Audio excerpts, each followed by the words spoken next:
Good evening. The time is 7:08 p.m. It is Tuesday, June 16th, and I'm going to call this regularly scheduled City Council meeting to order. Would all please rise for the Pledge of Allegiance? I pledge allegiance to the flag of the United States of America and to the republic for which it stands, one nation, under God, indivisible, with liberty and justice for all.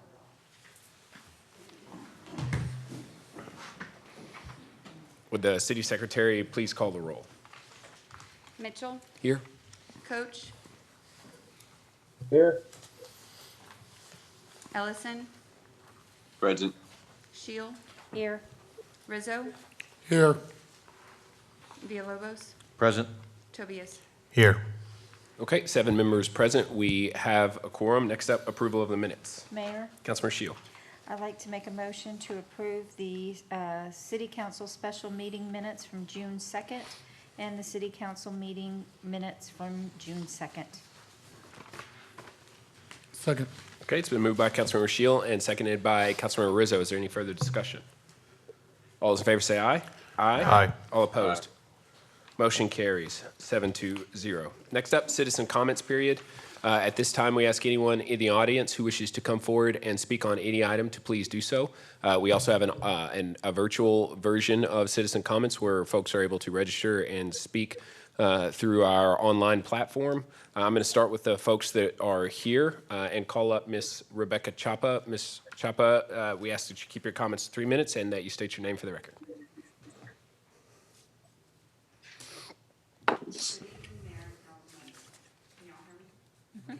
I wasn't sure with the mask. Oh, there we go. Good evening, Mayor and Council members. My name is Rebecca Chapa. I'm a resident here of Kyle. I know our world is in a state of uncertainty, but I'm wondering if there will be any attempts to have further town meetings and community gatherings for residents to ask questions on things going on in Kyle. I appreciate the opportunity to stand here to voice my concern, but it's a little discouraging when there is no reply. I understand why. You can't. We all have been here past midnight at least once. No fun. So if there's any way that something can be done once we are more comfortable to gather together to continue those meetings. I felt like they were very informative and helpful and to get to know each of y'all better. We may not all agree, but I appreciate y'all very much. So if there's any chance that that can be in the future, at least once a month, if possible. That's all I have. Thank you. Thank you, Ms. Chapa. Next up, Ms. Evangelina Chapa.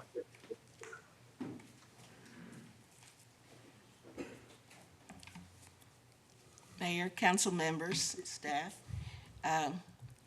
My concern is that I have seen a Facebook page on your that you've brought up forward, Mayor.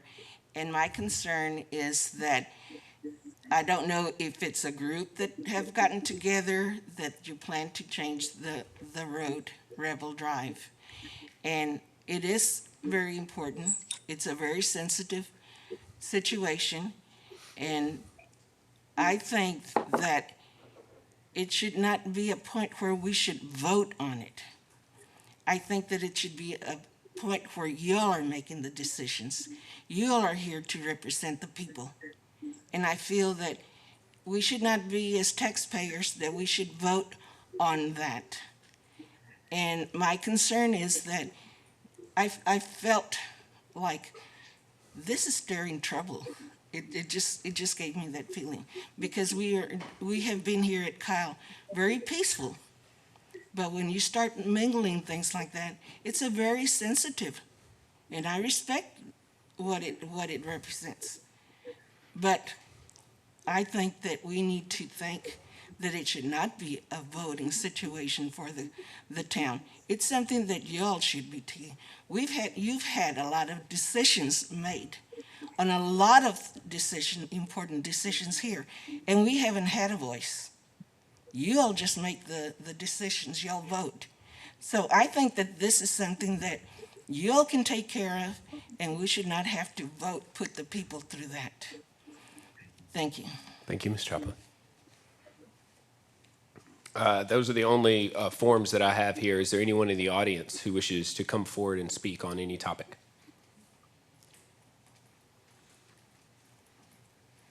Mayor, Council, Samantha Armbruster, Director of Communications. I just want to take a minute to introduce you to our new communications manager and newest member of Team Kyle. Her name is Rachel Saunier, and she is here with us tonight. Say hi.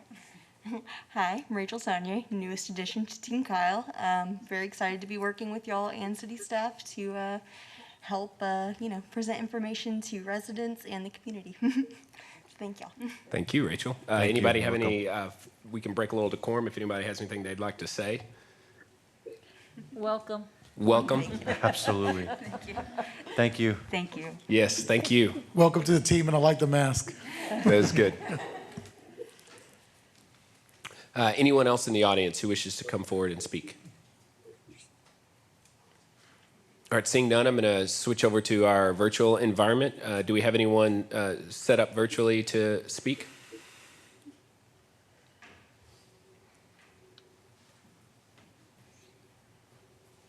Hello, this is Mayor. Can you hear me?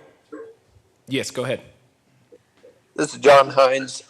I'm not sure if this was the appropriate method for signing up as an agent for item number 20, just to listen in. We have requested postponement. I didn't anticipate having to speak on any matters, but I wanted to be available if something did come up. Thank you, Mr. Hines. I do believe we'll postpone that item. Okay, thank you. Thank you.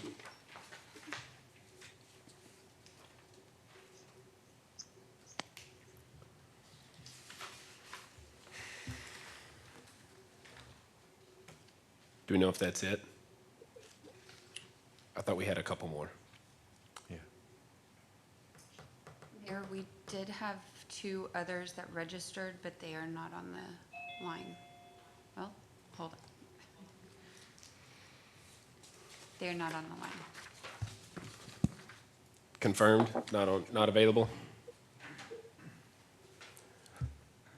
All right. I'm going to go ahead and close citizen comments then if there are no objections. Citizen comments period is now closed. Next up, agenda item number 4, appointments. Approve appointment of replacement charter review commission seat number 6, Lori Huey. Councilmember Tobias.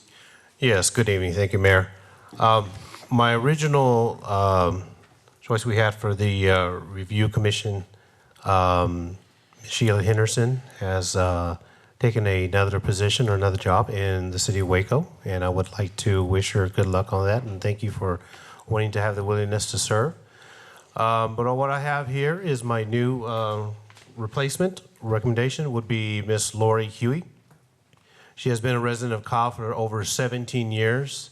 She is a graduate of St. Ed's University with a degree in business administration. So for the past 14 years, Ms. Huey has worked as a realtor in the city of Kyle and served in the surrounding areas.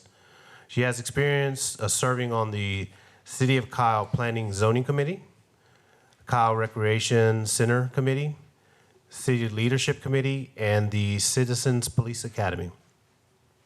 So with her years of service, experience, and familiarity with the City of Kyle committees, Ms. Huey would be, in my opinion, a good nomination for the replacement for the District 6 on the Charter Review Commission.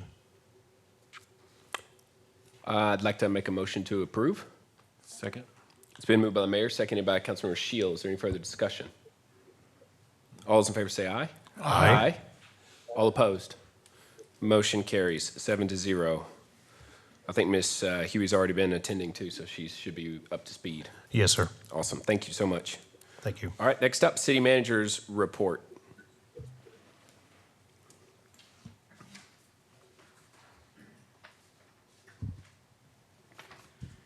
Mayor, Council, I'm going to take this off so you can hear me. Apologize. Good evening, City Manager Scott Sellers. For the record, you were notified this last week that the city is moving from its stage 2 drought back to stage 1. So we typically will do this each year as our reservoirs fill up with water, and we're to that point. So we're taking that back to stage 1. and we will get that information out to our residents as well. There is another Kyle mass food distribution event update or update event coming up. So Councilmember Rizzo, thought you might want to take just a minute to talk about the next distribution event. Thank you, Scott. Yeah, the next distribution will happen this coming Thursday from 9 to 12. And, it's a weekday distribution, but there's a lot of people without jobs right now, and we're hoping to be able to really help those right now, those individuals. But also, we've got a couple of churches that want to come out and help out with this program this time, delivering some food boxes. So it's something we're going to have. We've got the Layman Strutters, I think. They're going to come out and welcome everybody, so that's pretty exciting. But I just want to invite everybody to come out that wants to help. Please come out and help. Register on the Hays County website, Food Bank website. But also, I just want to say that this is, I think, a great way the city has partnered with the food bank and is helping our neighbors here in the city. And I think we can continue to have a good partnership with the Hays County Food Bank, the Central Texas Food Bank, and continue to do some great things for people that need it. And I think we're in the right direction with this, and I think this program really helps those that need the help right now. Great, thank you. So again, that's Thursday, this Thursday from 9 to 12 at the Smile Direct facility. That's 300 Vista Ridge Drive. There are some COVID-19 testing sites that have been made available throughout the county. Here in Kyle, our site is Simon Middle School, and that will be tomorrow. So Wednesday, June 17th from 4 to 8 p.m. Appointments are not required, but pre-registration is recommended. Again, this is a free test. So what to expect? A nasal swab will be conducted. There will probably be a wait with those who are pre-registered, and they will move a little faster than those who have not registered. You are recommended to bring water and stay hydrated during your visit. And then test results will be sent directly to those being tested in 10 to 20 days. You should expect to hear directly from the state of Texas, from TDM, for your results. If you're not able to make that test, there are some other sites being made available. So Thursday, June 18th from 4 to 8 p.m. at Euland Elementary, Friday, June 19th from 4 to 8 at McCormick Middle School, and Saturday, June 20th from 10 to 4 at Bowie Elementary in San Marcos.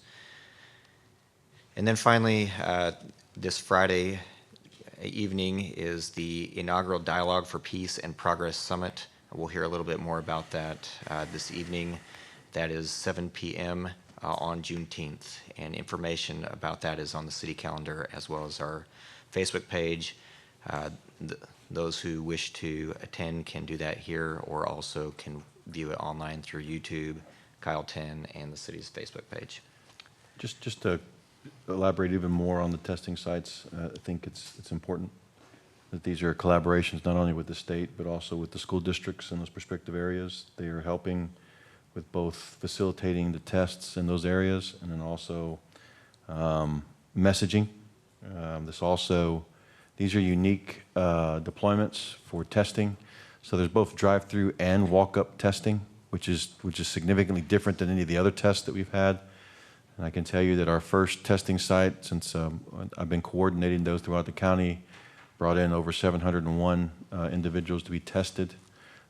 We do expect pretty good turnout, and there'll be quite a bit of messaging coming up, either starting tonight all the way into to tomorrow. There'll be some assistance out there to make sure that everything runs smoothly. We did have to make some changes on how we were doing both walk-up and drive-through at the facilities. But today we visited all of the sites. All those sites were visited by myself, the county judge, National Guard, the school administrators, and on top of that, we had some state resources that were there as well. The messaging will also be translated in Spanish to make sure that we're addressing that demographic as well. And all of these test sites will be up and down the eastern corridor to ensure that we get to those areas that are typically underserved. So I just want to make sure that everybody understands that those tests are very important to our community, and the translation and also the collaboration with both myself and the county judges to create a certain sense of comfort, to ensure that people feel comfortable coming to someone that's going to be in uniform, administering tests. I will be there. The county judge will be there. School administrators will be there, accepting people, handing out water. There'll be some nonprofit organizations there as well, helping that facilitate that as well. So I just want to make sure you guys knew all that. Thank you. Thank you. That's all. Yes, ma'am. And just to confirm, what exactly is the test for? Is it to see if they currently have COVID, or are they testing the, is it the, It's the PCR test, so they'll know immediately if they have it at that point. okay. Because he Once they said re- 10 to 20 days, that's what I was, Yeah. yeah. That's just it's a capacity issue with regards to testing. It is going to be, we're facilitating the test, but the state is still taking the administration of the test and doing the diagnosis and sending them out to the people. So once they take the test, those are shipped to the state for that piece. They're no longer in county control at that point, and then they will send it. So what we're trying to do is, we've gotten some good word that it could be sooner, but we want to make sure that we have some realistic expectations that are put out. I just want to say very briefly thank you to Councilmember Villalobos for tirelessly working on behalf of the residents of Kyle and obviously the residents of Hays County. It's been challenging to get the state to understand just how challenging it is here in the city of Kyle to get access to testing and to better understand the data and really just what's happening with COVID-19 in our community. And you've been working extremely hard, both behind the scenes and out in front, to help us with testing, because pretty much the one thing everyone seems to agree on is that we need to do more testing. So Absolutely. you've been on that stump since the very beginning, and 700 people tested in one day just goes to show that you were right all along. So Yes, sir. thank you for that. Thank you. Further comments? Thank you, Scott. Thank you. All right, we're going to get right into it. To be Mayor. clear, oh, I'm sorry, Dex. I'm sorry. Dex, go ahead. Councilmember Ellison. Yeah, I just, thank you. I second the thanks to Councilmember Villalobos and Rizzo and Tobias, and Councilmember Shield, I know, was involved as well with the mass food distribution as well as the testing. And thank you, Councilmember Villalobos, for elaborating on that. I just want to take a moment to further elaborate and address on what Mr. Sellers also brought up about the event on Friday with the panelists. We're really excited about that event. A big part of what we are doing tonight is the precursor to that. We have a number of different presentations coming up in the council agenda that are aimed at informing the public of current policies and procedures, standard operating procedures and practices within our law enforcement. I've had some great conversations with my colleagues here on the dais and with residents all across the city.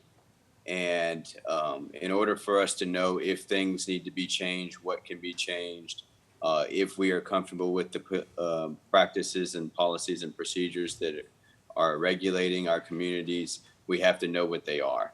That is the first step to that. And so I'm excited about hearing these presentations tonight, as well as then continuing that dialogue and discussion on Friday evening. And I certainly appreciate the council's support with this initiative. It is something that's very near and dear to my heart. And having a conversation about some very difficult topics that typically folks may not hear perspectives of, and hopefully they will on Friday night. But I just wanted to take a moment and address that and thank the council for their support as well as staff.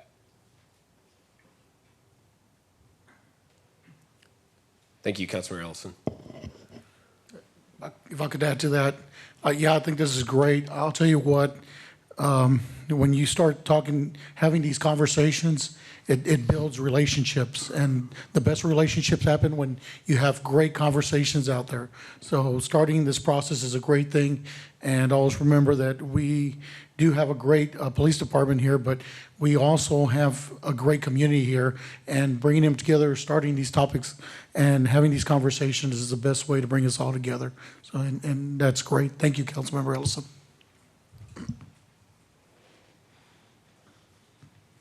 Okay.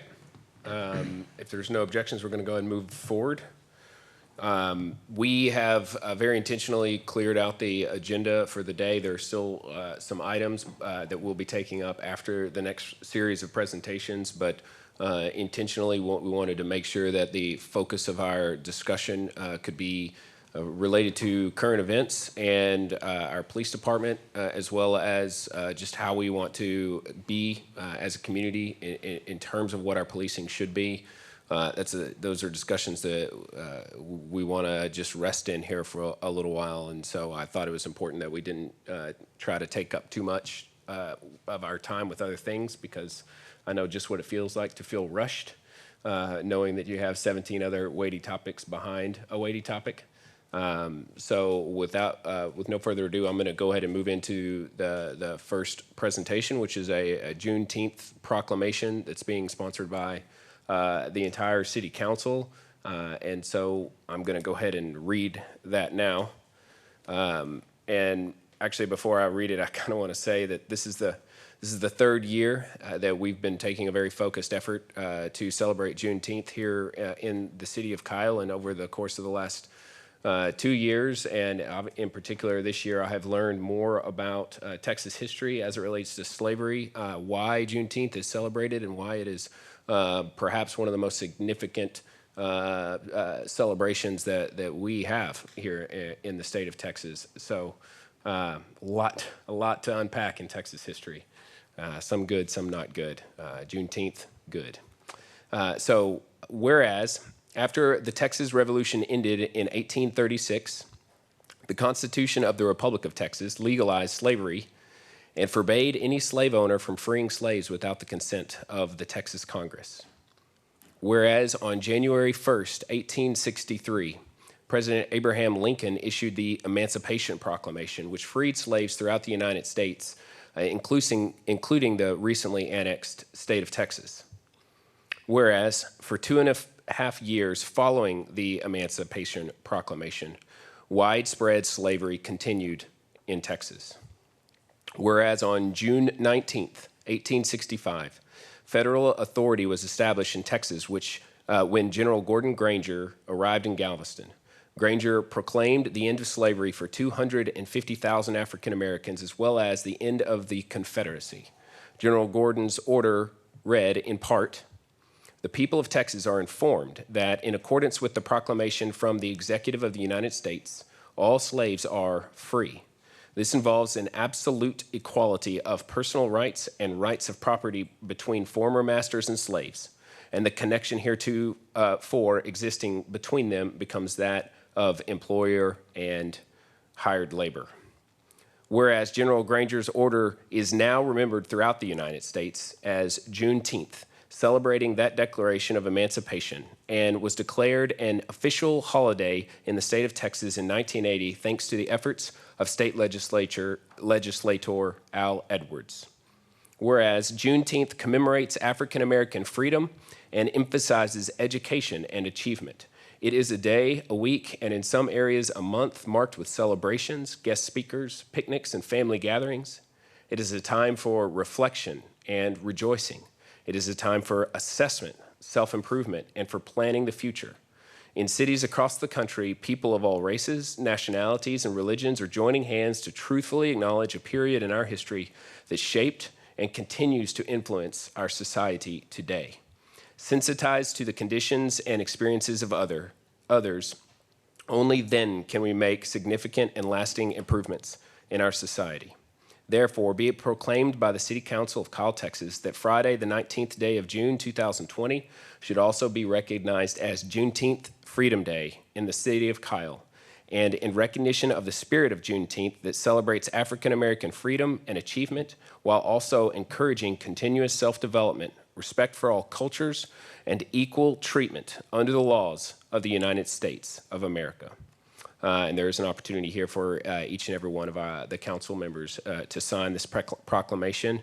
I see that the majority of the folks here in the audience are wearing masks. I would like to invite anyone on the council who'd like to put on a mask to come down, and anyone in the audience who's wearing a mask to come forward. We can sign, take a photograph showing this proclamation, and then spend the next few minutes talking about what that means over these next presentation items.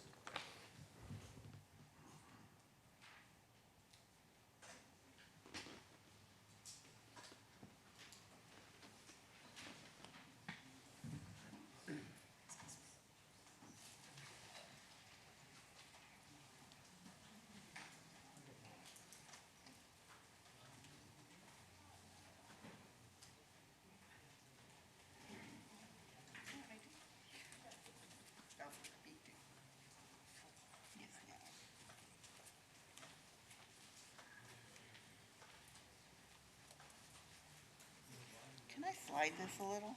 Can I slide this over a little? Not that much. Well, yeah, but still, they're locked, I think.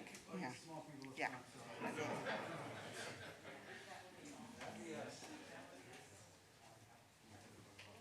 I know we're not gonna squish.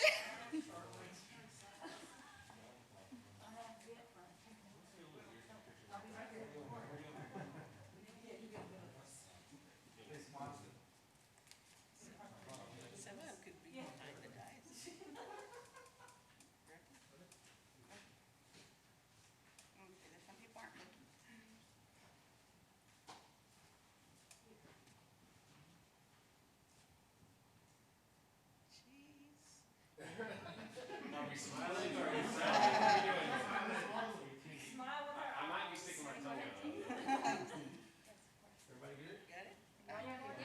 Get comfortable. She's gonna take one, now we get one. Now I'm taking one. You sure? Yeah. Well, you're not taking this one. All right, people. Y'all smile. I always have to tell y'all that. 1, 2, Jerry. Now, I'm sorry, Tobias? Yes, ma'am. Scoot over. Jerry, scoot over. Number 1, there we go. All right. One more time. One more time. Oh, yeah, lady, if you don't mind, can you move a little bit forward? There we go. It's okay. It's okay. Yeah, you're working all right. You look right there with me. There we go. All right. Okay, I'm gonna do a panorama so we can spread out. Would y'all mind coming over to this side so we can just get one line? Okay, y'all stay in the back, the front row. Would y'all mind coming over here, okay, a little bit? And then I'm just gonna take it this way so we'll all get everyone in it. Yeah, stay in the middle, Tracy. Oh, come on. Okay. And, yeah, we're gonna make this work. So just stay still and I'm gonna go around. Here we go.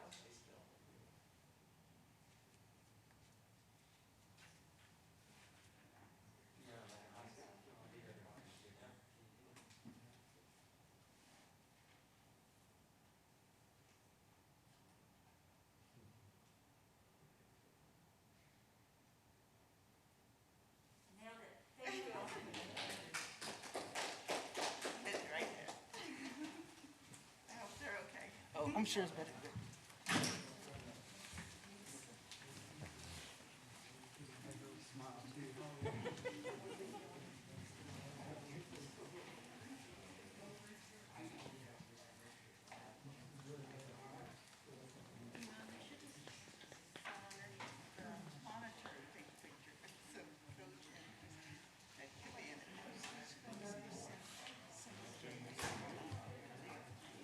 Yep, that's right.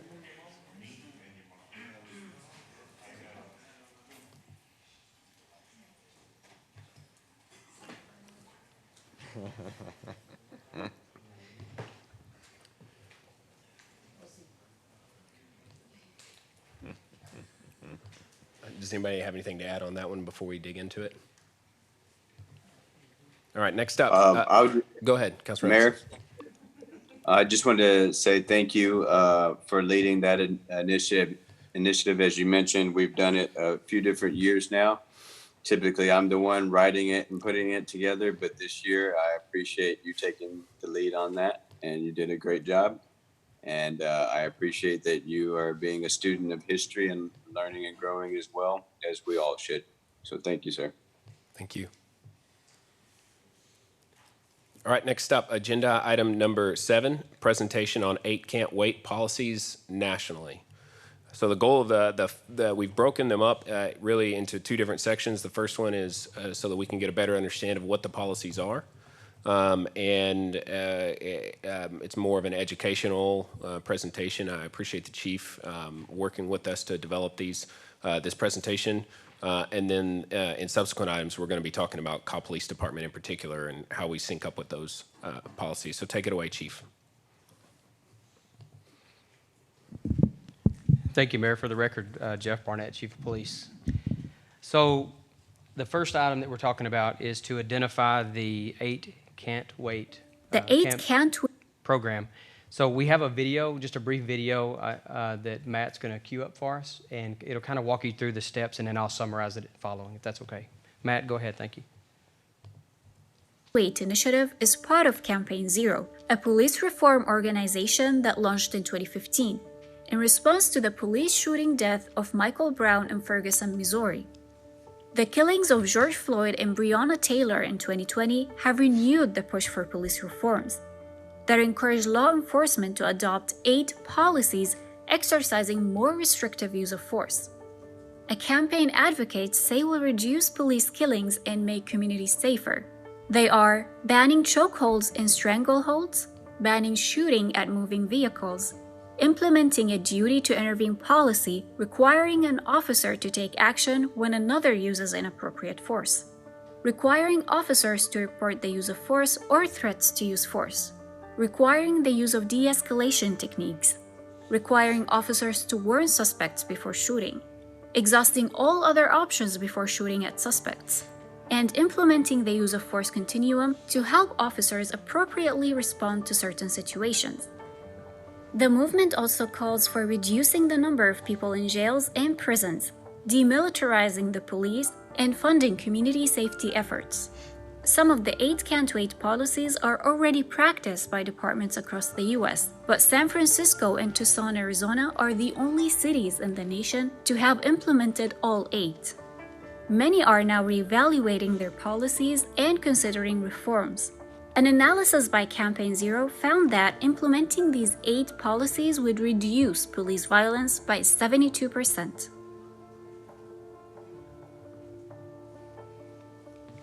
Thank you, Matt. So the 8 Can't Wait campaign, as they mentioned, actually was a really more recent product from the Campaign Zero. Campaign Zero is now about 5 years old, and they had a 10 issue platform, 10 things that they wanted to bring about change to law enforcement and the way that we as a community police and the way that we serve our communities. The video mentioned a couple of those that are outside of the 8 Can't Wait program. It talks about contracts with police associations, and later tonight you're going to hear some of that conversation from our local police association. It talks about community representation. It talks about different styles of policing. And then in more recent times, as they mentioned on the video, with recent deaths such as George Floyd, the campaign has a renewed interest to implement or suggest for implementation 8 policies that are designed to reduce citizen-civilian deaths at the hands of law enforcement based on that law enforcement agency's use of force. So I wanted to, in a very quick summary, go over the 8 Can't Wait issues and then also highlight which policy the Kyle Police Department currently has in place that addresses that particular topic. So number one that I have is you can be able to see it here too, I'm sorry, is the ban on chokeholds. Our police department does not train on chokeholds or strangleholds, and the use of a carotid restraint control hold is currently allowed but is being reviewed. Chokeholds and strangleholds are often used to cut off the airway of an individual, and those are not safe, nor do we train or allow our officers to use those. Currently, and for the last several years, we had a policy that allows officers to be trained in the carotid restraint control hold, and then after certification annually, they could use that only in the direst of situations when they needed to protect their life or the life of someone else. Later on tonight, as I go into the next council agenda item, you'll hear me very specifically identify those in our policies. So this is just a very brief summary. That is in General Order 6.1, and I'll cover it in more detail shortly. Number 2 on the list is the required de-escalation training and usage in the field. All employees, this is our policy, all employees shall use de-escalation techniques and other alternatives to higher levels of force consistent with department training whenever possible and appropriate before resorting to force and to reduce the need for force. That one, as we'll discuss shortly, also falls under General Order 6.1. Number 3, require a warning before shooting. Our policies require officers to issue a verbal warning whenever reasonably safe to do so and prior to using deadly force against an individual. That can be found in 2 of our policies, 6.1 and 6.3. Number 4, exhaust all other means before shooting. Our policies have de-escalation protocols in place. Our policies limit the authority to use deadly force when they reasonably believe that it is necessary to protect any human life from immediate danger of death or serious bodily injury. Those will be discussed in 6.1 and 6.3 of our general orders tonight as well. Number 5, a duty to intervene. Our employees are trained and required to intervene and report misconduct in all cases where appropriate. Officers who report suspected policy violations are protected from retaliation as well. That is covered in General Order 2.1 of our police department. Number 6, a ban on shooting at moving vehicles. Our policy states that officers shall not discharge a firearm at or from a moving vehicle. Exceptions, however, include when the suspect is using deadly force against the officer or others, and the exigency to stop the threat outweighs the potential risks involved. That will be discussed in General Order 6.1. Number 7, require the use of a force continuum. Our policy provides for de-escalation where appropriate and includes a use of force continuum. General Order 6.1. I'll explain what that use of force continuum is and what they're talking about as well when I go into our policies. And number 8, require comprehensive reporting. Our policy requires written electronic reports to be completed before the end of the shift of that employee's shift if they have used force. There is a multi-level supervisor review to ensure that the employee's compliance or actions were in compliance with policy and department expectations. That is also in General Order 6.1. So as I've outlined in the 8 Can't Wait campaign, they've identified 8 policies that they would like to see us implement. We have reviewed our policies, and we either to the letter or to the general summation and the interpretation and meaning have each of these items in our policies. And I'm going to go into those so that you'll hear me say the words, you'll hear me identify the sections. In short, Mr. Mayor, that is a short summary of the 8 Can't Wait. I know I'm going to cover a lot in the next section, but that's a general summarization. Chief, can you go back to the chokehold one? Yes, sir. I think that was number 1. Yes, sir, it is. Can you talk to us a little bit more about the carotid restraint controlled versus traditional chokeholds? Because the policy says ban chokeholds in general, and we're talking about a specific type. So can you help us understand a little bit more nuance into what is and isn't allowed, practices and whatnot, what they are? Absolutely. If it's okay, I'll go ahead and start identifying some of the policies. Is that all right to answer that question?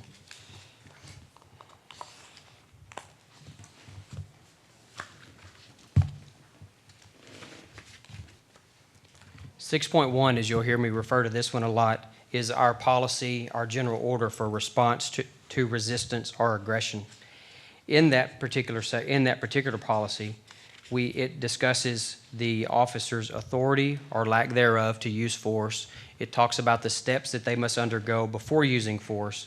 And there is a section specifically answering this question under Section 4, letter F, entitled Carotid Restraint Control Hold. And I'll summarize that. The carotid restraint control hold may be effective in establishing control of a subject whose level of resistance would be classified as combative, assaultive, or high risk. The purpose is to gain quick control of a subject who is aggressive, threatening, or violent. The carotid restraint control hold is a bilateral vascular restraint where pressure is applied bilaterally to the sides of the neck and the subject retains the ability to breathe. Unless lethal force is justified, at no time should significant direct pressure be administered to the front of the neck or throat, resulting in a respiratory chokehold. The hold should not be applied or attempted more than 2 times in any 24-hour period. The carotid restraint control hold should only be used when the officer reasonably believes that the application of the hold appears necessary to prevent injury or death to an officer or another person. Only officers who have successfully completed a department-approved training course on the use of the carotid restraint control hold and the department use of force policy are authorized to use this technique. After initial training, officers shall complete recertification training at least every 2 years in order to continue to use the carotid restraint control hold. So in general, it is a hold around the neck, not meaning the airway in the front, the trachea, but it does reduce blood flow to the brain, which causes them to basically fall asleep. The second you release that, it normally takes 3 to 5 seconds, and from the time you release that, the person begins to immediately wake up. In all fairness, after reading the 8 Can't Wait, we held a meeting with all of our use of force instructors and brought in our administrative officers to discuss whether this policy is something that we want to either amend or to remove from our policies. At the current time, it is our belief that we're going to simply remove that from our options completely. The only time it would be allowed would be in more vague general language in the defense of your own life. If somebody's trying to kill you, obviously you would be allowed to do whatever it takes to survive.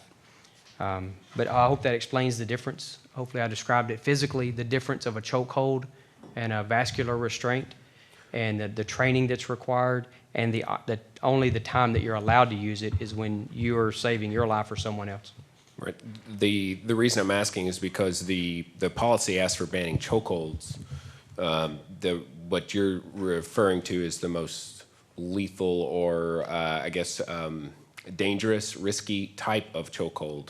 But I'm curious about the department's stance on regular chokeholds and whether or not this particular policy, when it says banning chokeholds, is it specifically saying banning the riskier type of chokeholds designed to make someone pass out, or is 8 Can't Wait suggesting that the police department should not put anyone into a chokehold, period? So you bring up a very good question that applies to all 8 policies that they would like to see enacted. One of the shortcomings of their proposal is that they do not include the what ifs and the unless this is present scenarios. So what I did as the chief is I engaged a good number of the citizens from our area to ask them, when you hear these policies, what do they mean to you, and are there exceptions? Without any clear guidance from what the campaign intends, it seems to be inherently clear that if there is a prohibition in any of these 8, certainly if somebody is trying to take your life, certainly that would not apply then under those circumstances. So we do not allow a chokehold. Chokeholds are intended to block the airway. Those are prohibited, and we do not allow those. We do have this trained technique that is not considered a chokehold because it's not blocking the airway, but it is a restraint hold around the neck that reduces blood flow. So in my interpretation, I would say what we currently allow by policy is not a chokehold. We do not allow chokeholds, and what we do currently allow, we may be removing soon anyway. So to be clear, what I'm hearing you say is that traditional chokeholds are prohibited. Yes. And the only type that is allowed is the chokehold that's really a two-arm chokehold designed to make somebody pass out by limiting blood flow. The carotid restraint, yes, sir. And what is the specific language on that as far as the situation the officer could be in that would allow for that use of force? The carotid restraint control hold should only be used when the officer reasonably believes that the application of the hold appears necessary to prevent injury or death to an officer or other persons, period. So to get right down to it, in the event of some of what we've seen on the television, using the most recent example of George Floyd, do you believe that use in any way would have been appropriate under our current policies? Absolutely not, for a couple of reasons. Number one, what we all witnessed on television recently in Minneapolis, that was a chokehold. That the use of the body and the placement of a knee on the neck that did block the airway of an individual, in my opinion, is a chokehold, and those are absolutely prohibited, and they're not allowed by our policy. I yield the floor. Councilman Shield. All right, in regards to the carotid restraint control, what is the maximum amount of time that they can block the carotid artery? I'm gonna kind of read it to you from policy so you hear the way we have it written. No, not a, thank you. Yeah. So let me find the right section for you.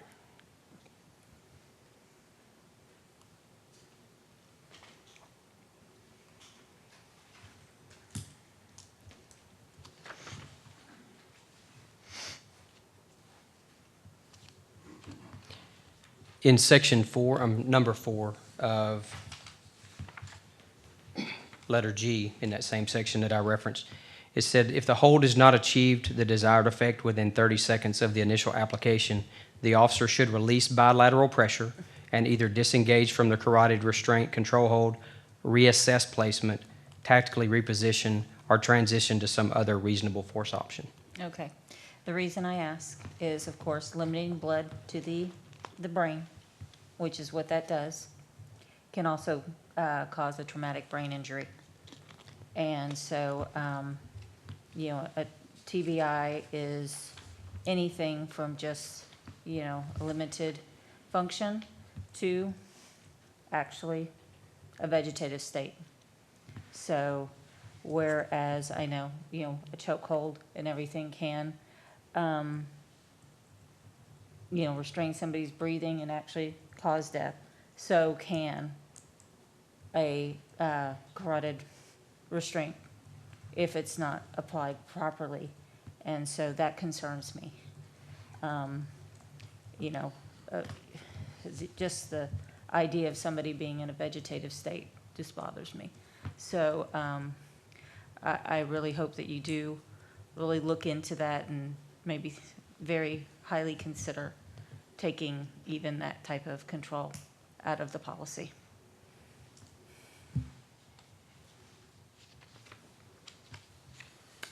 You know, I know that there's,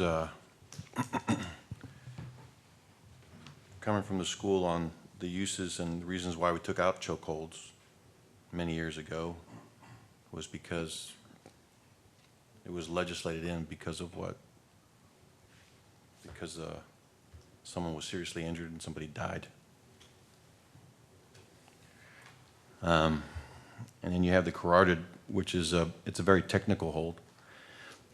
And it's typically when you are, should be when you are in the fight of your life. What we saw was somebody that was already restrained. Someone that not only, they were still talking with the knee to the neck, but you also had two individuals on the back with a knee to the back that couldn't allow them to breathe. Those are the people that you couldn't see. It typically takes, if it's applied correctly, 6 seconds for them to go down. 30 seconds is a very long time. And the issue I have with it is this, is that when you go qualify with your weapon, you're taking static positions and you're shooting. I would like to see how many could qualify after they've gotten their heart rate up to 160 to 165 and qualify. So I know that that creates an issue. So in that very situation, where your heart rate is probably consistently at that rate, with adrenaline pumping, and I'm going to assume that some of you are stronger people, because I would consider myself of average strength, probably, within that range. Whether it was proper or improper, it would be effective if I got a hold of someone's neck in the middle of that throw. So my question on this one, even to justify or remotely legitimize the idea of holding on to it, is this. How often are officers training in that? Because it's about exposing them to that on a consistent basis, on a regular, consistent basis, to understand how they learn how to withdraw, how they open up their view back again to think in that situation, to use a certain level of restraint in that position. And that is hard to do if you're only doing it once a year, once every 3 years, if they're not wrestling around and utilizing that on each other on specific situations on a regular basis. Of course, we don't have the room to do that. So then therefore, I just find it that it's a policy that's probably not implemented with its highest probability of success, if I were to say that. So I would agree that right now, without the facilities and without the ability for them to train on a consistent basis, and knowing that how training takes place, I could probably ask a lot of officers how many times they've effected it. Here within the last month or so, they probably haven't done it very many times. Although at the same time, you don't want to take tools out of the toolbox. So we're going to have to balance that. But I think that there's other ways for restraint. So I think currently with the resources and what we have in place is that if we strictly write it under, I think in more of the restricted stance that you just mentioned, I think it's better to take it out at this point until we can assess it and understand it and provide the resources for our officers to effectively use it on a consistent basis. And then officers are going to say, so well, what about other things? What about weapons? What about this? And what about that? Well, I think that comes clearly under, and it's not being negative, I think it's just a way of assessing what is leadership, and I would include city manager, on supporting how many times are we facilitating the ability for them to go to the range? How much ammo do we have? Are we doing it on a consistent basis? Are we doing it enough?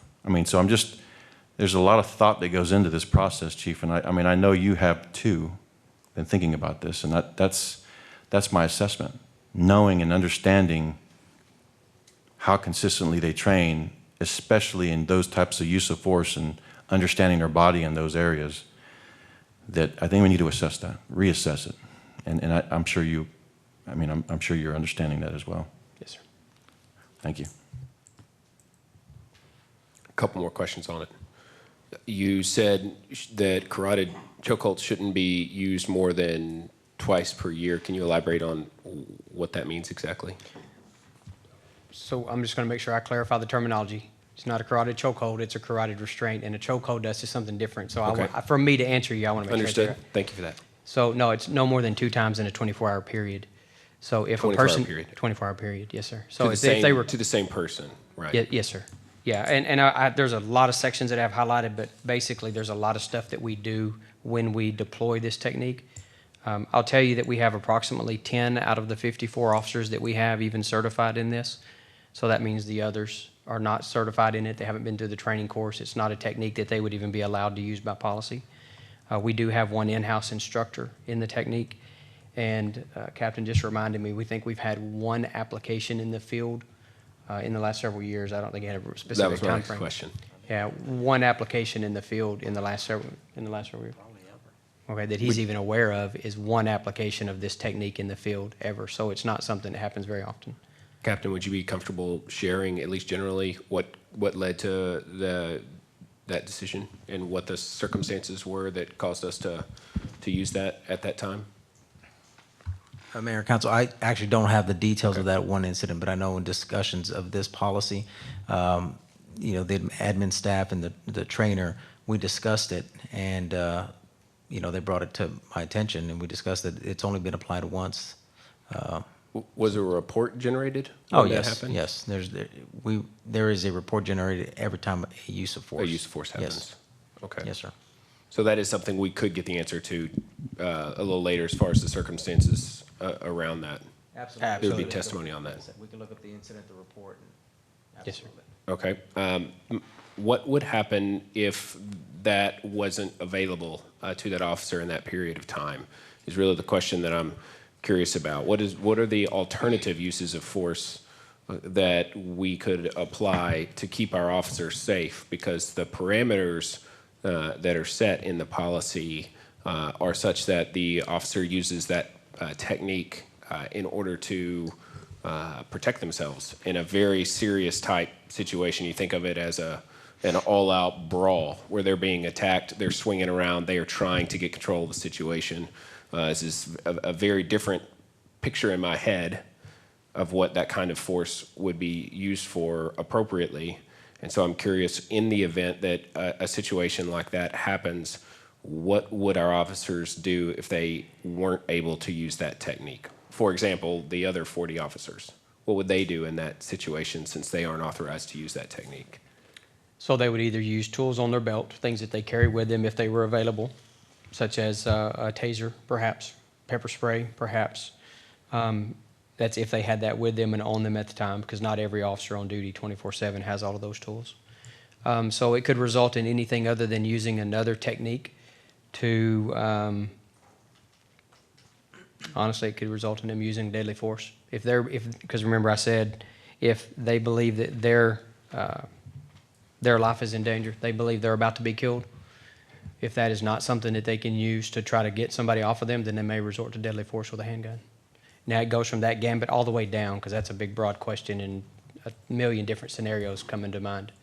But it's just one tool along the way to save their life. In this example, we're saying that they or somebody else is in danger of death. And you're asking, okay, you no longer use this one, take this one out. All that does is compress the available options. I'll give you an example. If one person is on top of another person when we get to the scene, you have a husband and a wife domestic violence situation. And when we arrive, the husband has wrapped himself around his wife's neck and he is choking her out. And he is 6'5", and the officer that's responding to that call is 5'6". That big man is going to be a challenge to get down. They may use other tools, they may use a taser, they may use all of these things. Right. But if that officer is unable to get them off, they may try, if allowed and trained and all that, they may try this technique simply to get that person to release the person that they are choking. If this option is removed, the only thing that would happen is that their options are compressed and they may either go up. You would assume they would either stay at the same or go up in the level of force that they would use. Obviously, something lesser isn't going to work, meaning like verbal techniques and trying to get them to stop that.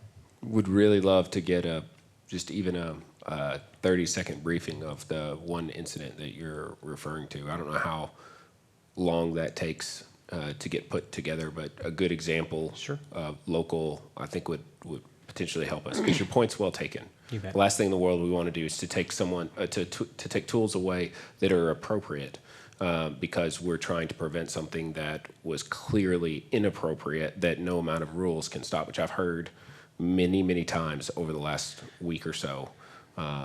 You know, that this is, you know, in some ways, this is more than policy that we're dealing with. This is human nature and a willingness to violate those policies. And then the bigger question is, what do we do then when an officer violates those policies? So one of the toughest challenges is when I was first made aware of the 8 Can't Wait campaign, was I wanted to try to understand what do they mean when they say this policy. When they say you can't shoot at a moving vehicle, do they mean always, ever, never, under any and all circumstances? Or do they mean you can't shoot at a moving vehicle except for or unless this is happening? And I haven't found anyone that has the answer to that other than that there is no answer. Well, I'll tell you what I think a lot of folks' concern is. It's that when you don't create a black and white rule, you allow for gray area, and the association and general response that we've seen historically has been one of using that gray area to allow for officers to misuse those policies because they believe that they will get off. And there's a fine line between an appropriate use of force and an inappropriate use of force. I agree. These are uncomfortable things for me to discuss with you. No, but these I are- believe you. I believe in them too. And you'll hear me later when I talk about the other stuff and the PD policies in our next agenda item.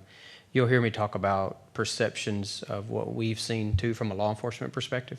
So I don't disagree with you at all. Okay.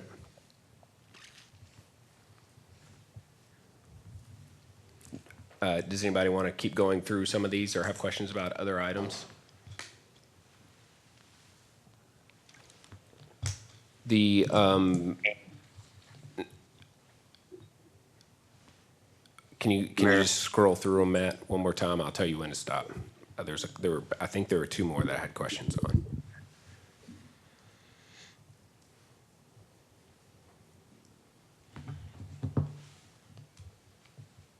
There we go, number 5, duty to intervene. Can you elaborate on that again, please? I can, yes, sir.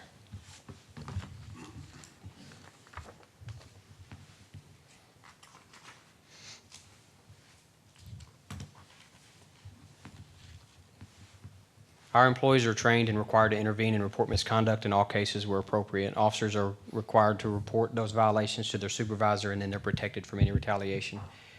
Our Chapter 2.1 is our general rules of conduct. Our general orders 2.1 pertain to our general rules of conduct. Among those items in there, we have placed the Law Enforcement Code of Ethics. Therefore, it becomes policy. The Law Enforcement Code of Ethics has several sections to it. For example, as a law enforcement officer, my fundamental duty is to serve the community, to safeguard lives and property, to protect the innocent against deception, the weak against oppression or intimidation, and the peaceful against violence or disorder, and to respect the constitutional rights of all to liberty, equality, and justice. Moving down in that, says I will never act officiously or permit personal feelings, prejudices, political beliefs, aspirations, animosities, or friendships to influence my decisions. With no compromise for crime and with relentless prosecution of criminals, I will enforce the law courteously and appropriately without fear and favor, malice, or ill will, never employing unnecessary force or violence, and never accepting gratuities. I recognize that my badge of my office as a symbol of public faith, and I accept it as a public trust to be held so long as I am true to the ethics of police service. I will never engage in acts of corruption or bribery, nor will I condone such acts by other law enforcement officers. That's just one section of a much bigger general orders. Those are some of the principles that we teach our officers from the beginning of employment with our agency, throughout their FTO program, and throughout their career with the department. Again, this is just a small segment of Chapter 2.1, but these are the things upon which we rely to make sure that officers know that they have an affirmative duty to intervene should they see any inappropriate or illegal activity. Thank you, Chief. Yes, That's a very good statement. when I look at what happened with George Floyd, I see two major failures. One is a personal and moral level, and another is an institutional level. I believe that the officer who placed George Floyd into the position that he was, that ultimately snuffed out his life, was murder in the first degree. I think that is very clear from the tape and from the evidence that's been brought forward. Now, I'm not the judge, I'm not the jury, and I'm certainly no executioner, but what I saw led me to believe very clearly that that individual was making very knowingly, probably, inappropriate uses of force towards George Floyd. That's not the primary thing that terrifies me. It is the other officers who stood by and allowed for it to happen. And the reason that that terrifies me is because that seems to be a symptomatic problem, and it is related to training and the institutional duty, and whether or not that police department took that oath. I'm sure they all have oaths very similar. Took that oath seriously. So how can we give our community assurances that if use of force is being misapplied, the officers that are there witnessing that will intervene, and if they choose not to intervene, will be held accountable? So from the very beginning of our hiring practice, we try to hire people that have the right heart, not necessarily the skill to do the job, because we can teach the skill of being a police officer. They have to have the right heart and right compassion for others as human beings, and we can develop them into a police officer by sending them to a state-certified police academy, bringing them into what I personally believe is the best field training program in the state of Texas, holding them accountable to our policies after review after review after review to make sure that they understand that at our department they are empowered to make sure that we all follow our policies, follow the expectations of the law and the expectations of our community. We go so far as to protect that employee in our policies, as I mentioned earlier and I'll cover next, that if they should report what they believe to be an inappropriate action or to intervene in an inappropriate action, as long as they do so under the belief and following policy, they will not be retaliated against, they will not be punished, they will not be ostracized, the department will not allow it. We try to create a culture that officers want to look out for the citizens, but they also want to look out for their coworker. They don't want to see their coworker with whom they've worked for the last several years get into trouble and lose their job, and maybe based on they lost their temper or whatever the case may be. So not only are they looking out for the safeguarding of the community, but they're also looking out for the safeguarding of their coworker, so that should they get in a situation where they're either not thinking clearly on policy or applying policy appropriately, they understand that they have the power to separate the two and take over that call and let those two separate. Because sometimes people just don't particularly get along well. Their personalities clash. Maybe one has said something offensive to the other, and that communication is broken down. We want our officers to intervene so that we can have good communication with our citizens, and if they see that not going well, it's implicit in our policies to do so.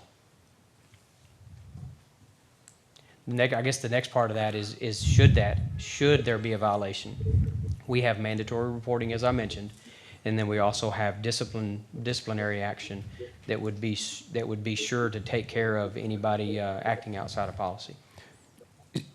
Do you believe that in the event that use of force is being misapplied to the degree that we saw in Minneapolis, that officers in the city of Kyle would be held accountable? I believe two things. I believe three things. Number one, I don't believe we have an officer in our department that would do that to anyone. Number two, I don't believe we have an officer on our department that would allow that to happen if they were standing there watching it.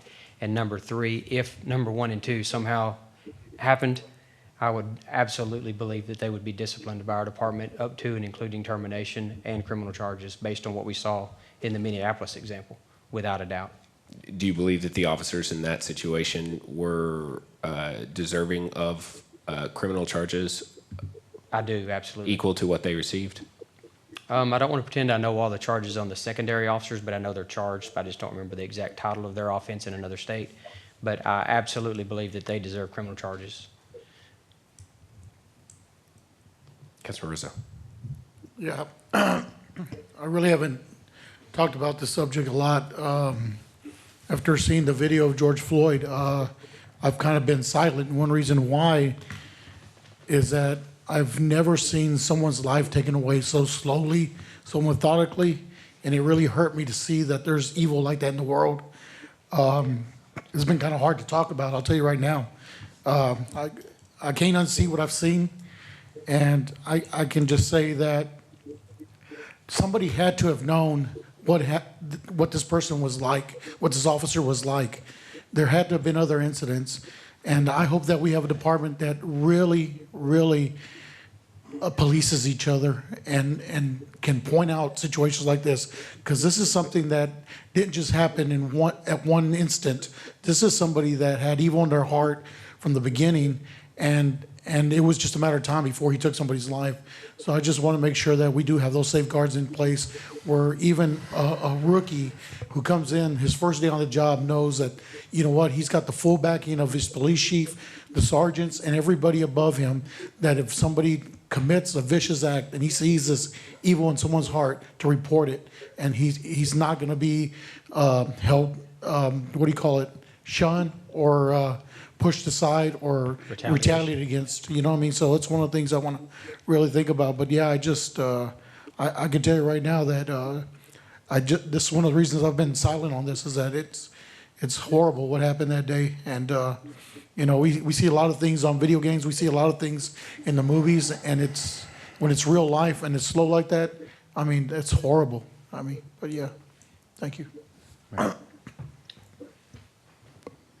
So, you know, a couple of different things that, in reviewing some of the policies there, and maybe I've missed it. I know you're going to go through policies, but I think one of the main things, and we had a discussion earlier,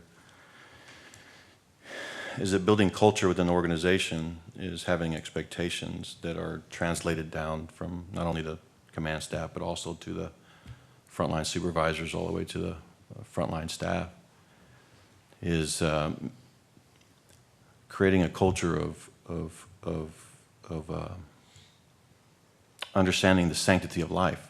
And I know that having a statement in there is just one thing of writing, but I think as you make it part of the overall training and they see it over and over again, is something that I have seen, and as just simple words and making it part of the overall mission statement that your trainers have, and understanding the sanctity of life. That statement in and of itself creates a mission and an order for the entire organization, and you train around that. It helps create the training and the curriculum for that. And it has to be very broad, and it has to be almost an emotional statement for them to understand it. And sometimes some of those things are better trained by individuals that are not just going to the technical aspects of it, but also understand the emotional aspects of the training piece, right? So that definitely is important. So one of the things that I believe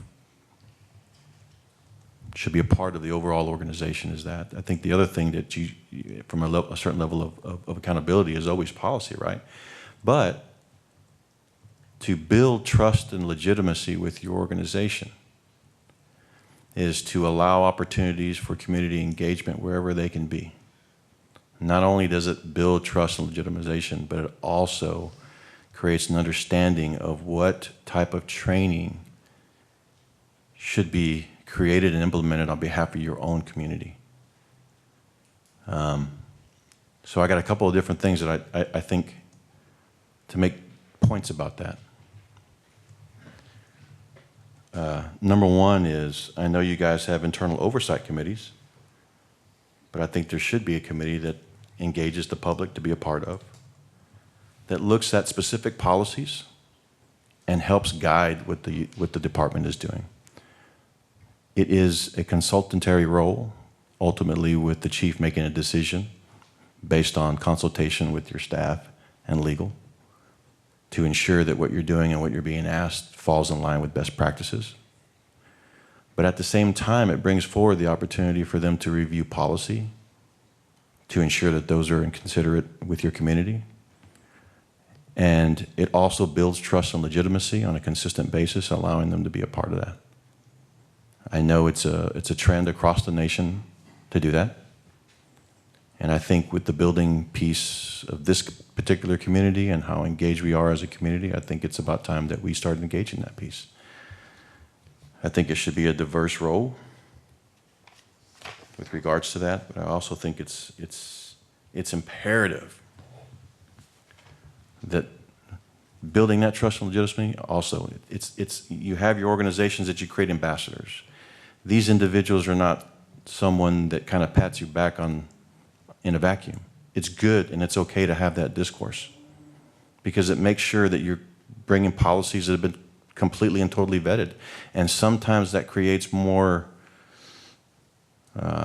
barriers in the overall administration of your organization. But when you come to a decision and you implement something, you can say that it's been looked at from all corners of the page and all aspects of your community. I think the other thing too is that how is the City of Kyle Police Department assessing what the community needs and translating that to the training that you're providing the officers? And that's another thing that I think that through the culture, a lot of these particular asks are pretty consistently, these have been asked over many and many years. I know that, you know, the report on 21st century policing that was a pretty broad spectrum of chiefs across the nation put together, 6, 7, 8 pillars that really cover all the different things that are on 8 Can't Wait that was implemented in 2014. And we're still asking departments to get to that. We're still trying to get to the point where, and I would hate for us to be that department that waits for legislation to enforce it, to create it. We have to be ahead of it, and we have to be open to it, and I'm glad that we're having this discussion today. And Chief, more than once I've seen you come out and have a very vulnerable discussion about your department. I think it's an example of leadership that many people can take example of, because we don't get it right all the time. And I'm glad you're the person that's trying to address this.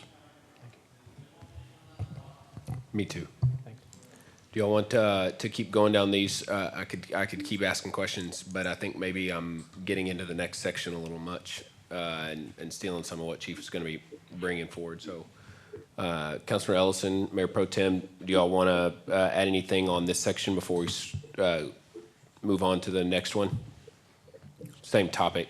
Well, right. I guess, you know, we're still talking about it in 8, so we could move on to 8. I definitely have some comments and some questions about this in general too. But yeah, if we wanted to move on, you're talking about moving on to just essentially agenda item 8? Yes. All right, if there's no objections, we're going to go ahead and go into agenda item number 8, presentation on Kyle Police Department's policies regarding 8 Can't Wait and KPD's standard operating procedures. Thank you, Mayor and Council. Again, Jeff Barnett, Chief of Police for the record. So the first part of what I want to tell our audience, our citizens out there, and Mayor and Council is a little bit clinical. It's talking about the policies. It's diving into some of the questions that you had and allowing me to expand on some of those just a little bit further. The second half, or perhaps the third, if we're going to do in thirds, is you're going to hear a lot about the philosophy, the culture of our department, the things that we try to put into place that tell you who we are and what our beliefs are. I went through our policies as they relate more specifically to the 8 Can't Wait program, but in a little bit larger picture, they cover about who we are and what we do in our service to the city. So I'll try to be as quick as I can, but I've got a pretty decent stack of policies here, but I think they address the issues that I was asked to make sure I cover. So take your time, Chief. Thank you. Thank you, sir. I appreciate you saying that because I want to make sure I get all this information out. I won't be now. Yes, sir. No, I was just gonna say, there's no rush on this. This is we're really trying to learn and get as much out there. So we appreciate you taking your time with this, Chief. Thank you. Thank you. So I want to reiterate before I even begin that what I'm going to read to you, and I'm going to identify these policies by number so you can kind of follow along and get an idea of how I'm moving through this. But I want you to understand that I'm only going to read small sections of those policies that I think most accurately reflect what we're talking about here. For example, the first one that I'm going to talk about is Chapter 1.1. It's our mission, our values, and our written directives. That policy is 4 pages long and has a multitude of paragraphs. I'm going to talk to you very briefly about 2 of those paragraphs on 4 pages. So I want you to understand that there's a whole lot more context into what I'm going to tell you, but I try to pick out the key components that I think people are looking for in this particular conversation. I know we have broader conversations coming up in the future, but I think as they relate to the 8 can't wait and how does our police department expect to provide its services, and hopefully that's what our citizens are looking for. So the mission of the Kyle Police Department is to effectively and efficiently provide for the protection of lives and property, preserve the public peace, and provide needed community services with the highest level of professionalism and ethical standards.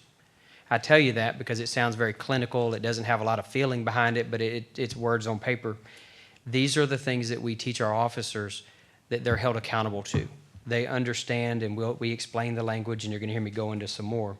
But I want you to understand the reason they're in writing is so that our officers can read them, think about them, train on them, and know what they're held accountable to while they perform their duties. The core values, a few of them: integrity. The Kyle Police Department is built upon a foundation of ethical and professional conduct. We are committed to the highest level of moral principles and ethics. All members of the department will adhere to the Law Enforcement Code of Ethics, which I read to you earlier, which are part of this manual. Honesty. They will be truthful and trustworthy at all times. Fairness. We are committed to equal application of the law to offenders and members of the public, as well as the equal application of rules and regulations to all members of the department. Compassion. We understand our role as community caretakers and temper our application of the law with compassion and empathy. Those are on Section 3 of that policy. I told you I would identify the sections. On Section 5, letter E, it says that the Chief of Police or his designee will completely review the policy manual and standard operating procedures at least biannually to ensure continued compliance with Texas law and operations. Revisions may be made at any time. Once a revision is approved and published, each employee shall be deemed to be on notice with regards to the current version. What that means is that no less than every 2 years, we're going to review our policies, because state law generally changes about every 2 years when our state legislative body meets. So we put in policy that we ensure we'll review our policies to stay consistent with state law. However, we actually look at them weekly, monthly, as we're doing our normal business, and we encourage our employees to submit their recommended changes to policy 365 days a year. I have 4 such suggestions on my desk that I've received within the last 10 days. So our officers are constantly thinking about the policies under which we operate and to help guide us in our services to the citizens. I'm going to move on to Chapter 2.1 of our general orders. I already read to you our Law Enforcement Code of Ethics, so you've already heard those. We have also, under Section 4, an affirmative duty. That's the personal responsibility and obligation of employee to report wrongdoing rather than to provide such information only when requested. That's how we tell our employees. That's just one of the examples that we use to tell our employees, don't wait until we ask you about a misapplication of a use of force or some policy violation. It is your duty to report that immediately. I've already talked to you about retaliation, so I'll skip that one. We don't let anybody suffer retaliation for reporting violations or intervening in what they think is an inappropriate use of force or violation of policy. But E under that Section 4 is serious acts of misconduct. Just to let you know how serious we take it, deliberate acts or failures to act that could reasonably form the basis for significant disciplinary action against an employee. Such disciplinary action would be reasonably likely to adversely affect the employee's terms or conditions of employment up to and including termination of service. We tell them right there that if you don't report misconduct, if you don't intervene in conduct, you are subject to dismissal from our department as well. Under General Duties, Section 5, all officers shall, within our jurisdictional limits, prevent crime, preserve the peace, protect life and property, detect and arrest violators of the law, and enforce the laws of the United States, the laws of the state of Texas, and all local ordinances according to the rules, regulations, and general orders of this department. Protecting someone else who is suffering undue abuse, including use of force, is part of that preserving the peace and protecting life. That's how we teach it to our officers. We've talked about duty to report. I'll skip that. Under Section E of the same 2.1, letter B talks about insubordinate or prohibited performances, to include insubordination, discourteous treatment of the public or fellow employee, or any act of omission or commission of similar nature which discredits or injures the public.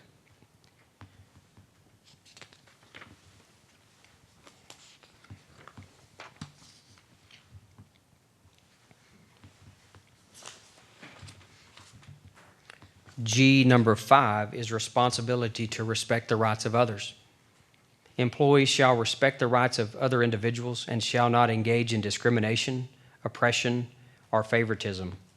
Employees shall maintain a strictly impartial attitude towards all persons with whom they come in contact with in an official capacity. Number 8, officers required to take action. Except where expressly prohibited, officers are required to take prompt and effective police action conforming to departmental policy with respect to violations of the law and ordinances coming to their attention, or of which they have knowledge. Officers shall promptly and punctually perform all duties. Officers shall render or cause to be rendered medical assistance to any injured person. What I hope you're seeing as I go, and I have many more to go, is you're seeing a pattern of where we create a culture for our officers to understand the responsibilities of their position and the authority that they have, and the direction from the department to intervene and to take action and to take care of others, treat them respectfully.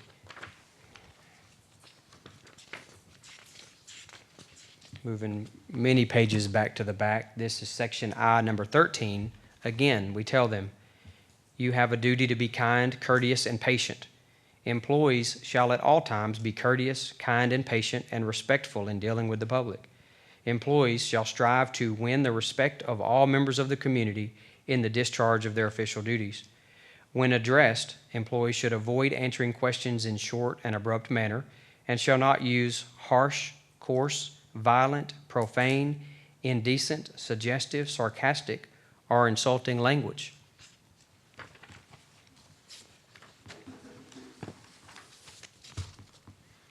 Moving to chapter 2.2, this general order is entitled Racial Profiling and Bias Reduction. We are committed to the support of constitutional rights in the performance of our duties. Our success is based on the respect we give to our communities and the respect members of the community observe towards law enforcement. To this end, we shall exercise our sworn duties, responsibilities, and obligations in a manner that does not discriminate on the basis of race, sex, gender, national origin, ethnicity, age, or religion. All people carry biases. In law enforcement, however, the failure to control our biases can lead to illegal arrests, searches, and detentions, thus thwarting the mission of our department. Most importantly, actions guided by bias destroy the trust and respect essential for our mission to succeed. We live and work in the communities, and we live and work in a very diverse population. Respect for diversity and equitable enforcement of the laws are essential to our mission.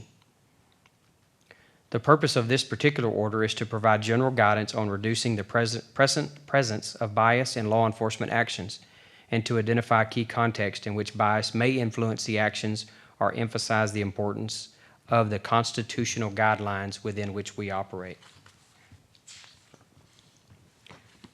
Under the procedures section, which is Roman numeral 4A, under general responsibilities, Officers are prohibited from engaging in bias-based profiling or stopping, detaining, searching, arresting, or taking any enforcement action, including seizure or forfeiture activities, against any person based solely on the person's race, ethnic background, gender, sexual orientation, religion, economic status, age, or cultural group.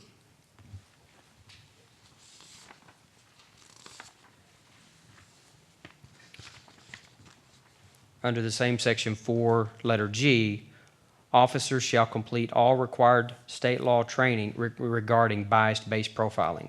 So we have a training course that our officers must complete.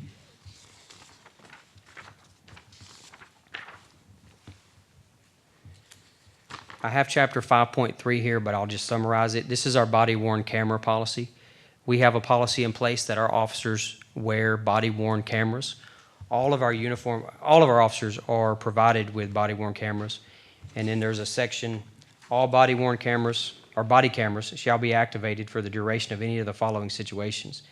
It describes all field contacts, traffic stops, priority responses, which to us means when you're driving with lights and siren activated, vehicle pursuits, suspicious vehicles, arrests, vehicle searches, physical or verbal confrontations or the use of force, pedestrian checks such as DWI investigations, consensual encounters, crimes in progress, and in progress calls.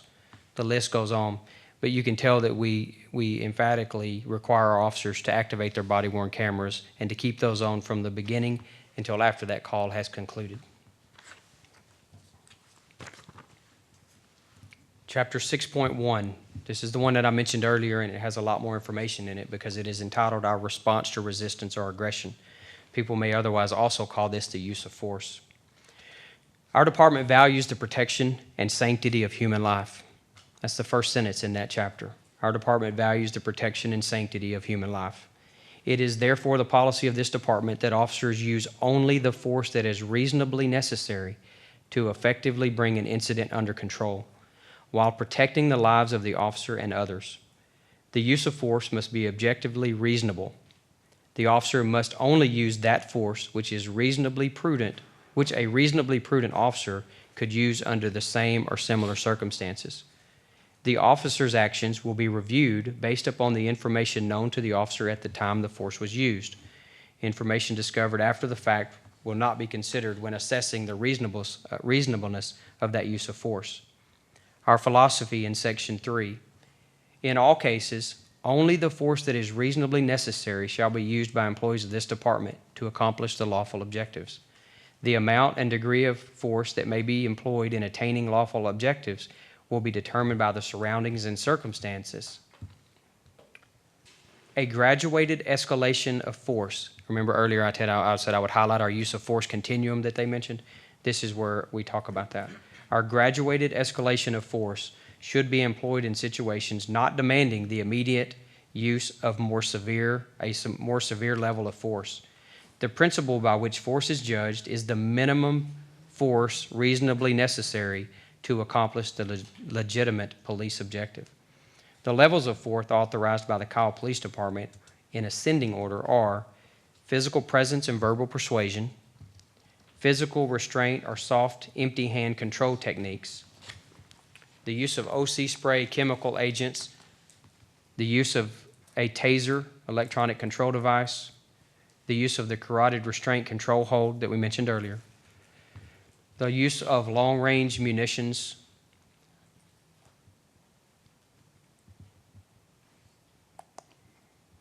OC pepper spray, taser I mentioned, sorry, I kind of lost my place there. All of these should be considered before attempting to physically restrain a subject who has displayed or voiced intentions of resistance. Physical restraint or hard, empty hand control techniques. And then last on our list is deadly force. The use of force continuum that was mentioned in the 8 can't wait is a stair-step, the old way to describe it in the way that it makes a lot of sense is to see a stair-step. And you start at the bottom and you use the least amount of force possible.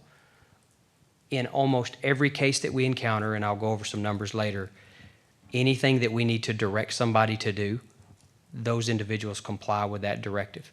and therefore our use of force is kept at the bare minimum of use of force. We consider us directing someone to put their hands up, to put their hands behind their back, or some other directive as a use of force by our mere presence and our commands.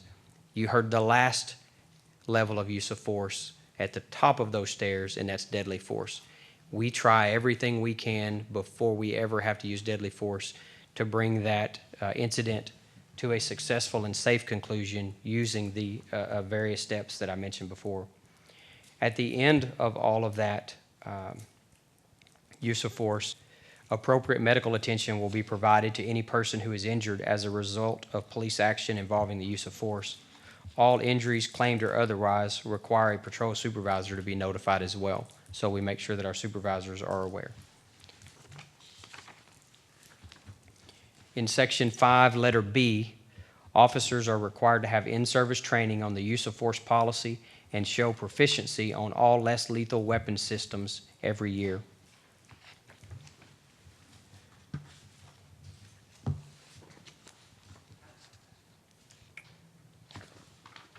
I've already covered these with you, so I won't do that twice. Deadly force. This is Roman numeral 6, entitled Use of Deadly Force under Chapter or General Order 6.1. The policy of this department specifically forbids firing of firearms or use of any deadly force in situations where the use of deadly force is not authorized by the policy. Firing into buildings or other places where offenders are suspected of hiding. The only exception to this will be those instances where there is no doubt of the offender's location and when deadly force or intended deadly force is being directed from that location at the officers or others.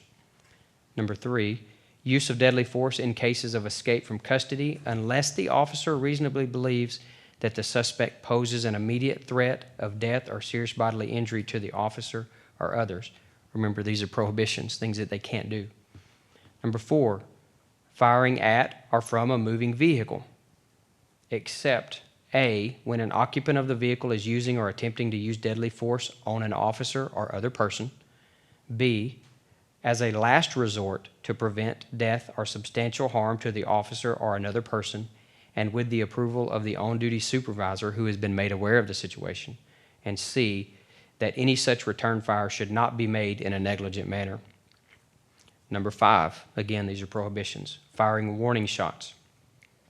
Number 7, the pointing of a firearm at a suspect known to be unarmed and who is no immediate danger to the officer or others.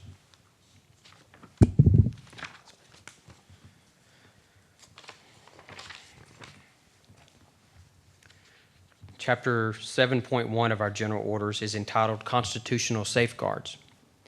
We wanted to again remind officers how important it is to do their job within the limits of the law and with respect to others.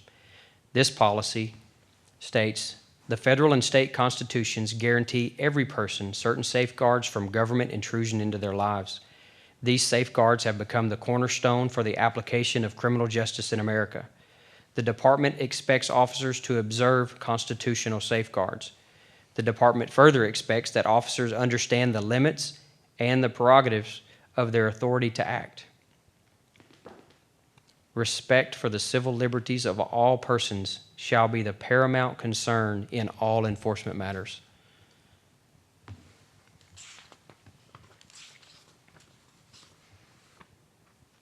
In Section 4 of the same general order, number 4, officers often deal with situations where the public interest would be better served by social service agencies or crisis and professional organizations. When in the judgment of the officer, a better solution to the problem will be achieved by use of alternatives to enforcement, he or she should refer the person to an appropriate social service agency.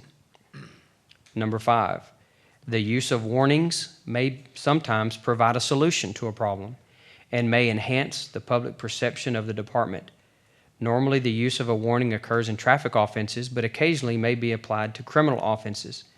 In determining if warnings should be issued, the officer shall consider the seriousness of the offense, attempt to understand the contributing factors to the incident, and evaluate whether a reasonable person would be influenced by those factors and the likelihood that the violator will heed that warning. Section 5 is the protection of individual rights. Letter A states, officers will at all times act to preserve and protect the rights of all persons.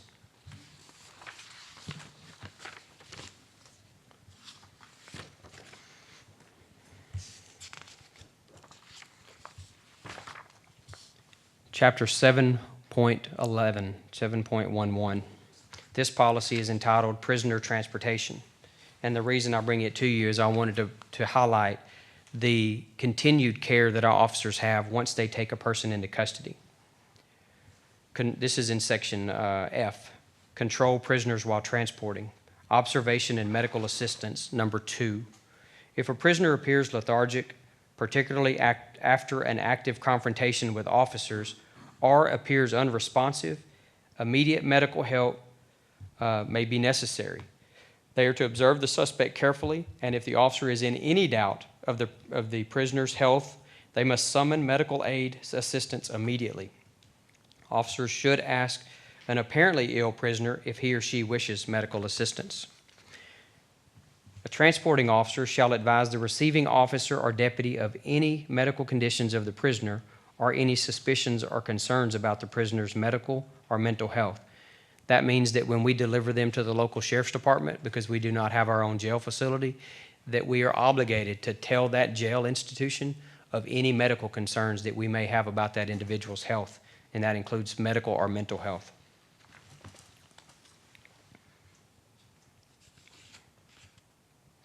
Letter J is entitled Sick and Injured Prisoners. At any time before, during, or after the arrest that the prisoner is injured or becomes sick, the officer shall seek medical attention immediately. Medical attention shall be obtained before transporting the prisoner to the jail if the injury or sickness happens before they arrive at the jail.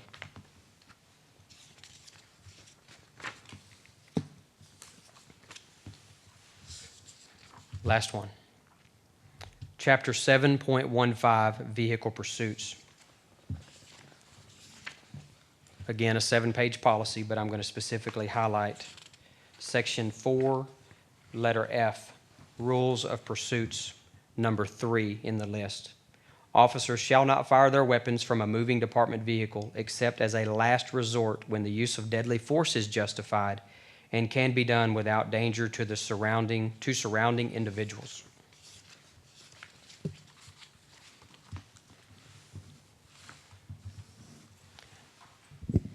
What I've summarized is a selection of policies that tend to relate to the 8 Can't Wait campaign. I'm not here to tell you that we don't have work to do and that we don't have room for improvement, because we do. I'm here to tell you that we, for many years, have had these policies in place. In 2014, really in 2013, we began the process to follow the best practices of the state of Texas. The Texas Police Chiefs Association has a set of model policies in which they recommended that police agencies across the state adopt. Kyle PD is one of those agencies that adopted those model policies. Those were vetted by police chiefs, criminal justice experts, and others from across the state to ensure that we are all citizens protected from law enforcement policies or actions. We adopted those in January of 2014, and as I mentioned earlier, we amend those and we improve those on a regular basis. Remember I mentioned we had 4 back on my desk today that I need to review that officers have submitted. So I highlighted those specifically because they relate to the 8 Can't Wait program.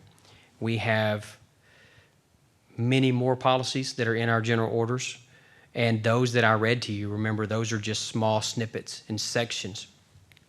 I hope what you heard from our policies is that we value our citizens, the trust that we have with our citizens, that we show empathy, that we are very aware of our role in society, and that we teach and empower our officers to do the right thing, to treat people respectfully.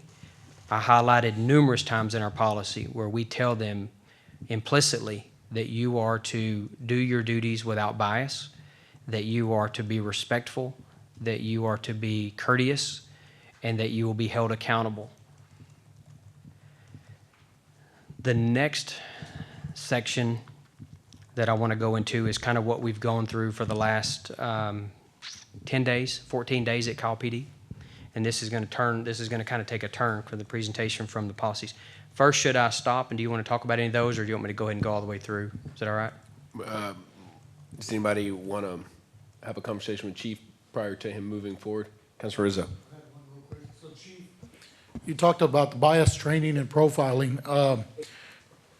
How often do the officers take that training? And one reason I'm asking is I know when an officer starts, when you become a police officer to serve the community, but sometimes the job can wear you down. And I'm wondering if we offer this training later to try to provide help, the resources, evaluating officers. Do we have any of those safeguards in place? We do. As a matter of fact, one of the sections in that policy that deals with racial profiling is we have a directive to our supervisors to regularly review the videos from our officers' traffic stops, arrests, interactions with the community. They provide training when the training is the appropriate measure. They provide disciplinary action when disciplinary action is the appropriate measure. They provide the first level of feedback to the officer. Should something warrant being passed up the chain of command, they do that so that disciplinary action can be considered and taken. Racial profiling is probably one of the most prevalent topics in law enforcement and has been for a number of years because the officers are constantly reviewed on how they perform their duties and how they treat the public. The sergeant doesn't just let the officer provide the videos and say, "Here, Sarge, here's what I want you to review for the night." Those sergeants go into the video system because they have that capability and they draw those at random. In addition to that, should we ever receive any complaint, concern, feedback, or any inclination that something might have been done outside of policy, specifically racial profiling, we assign that review to a supervisor. And we ensure that they understand the policy during those trainings with their sergeant. We make sure that they understand the expectations of our use of body cameras and those policies. And then annually, we compile the data to make sure, and I actually report that to the council each year, usually February or March when we get that on the agenda. And we share that data with everyone. We post it on the state website. We make sure that everybody sees what our activities are. They have access to the numbers.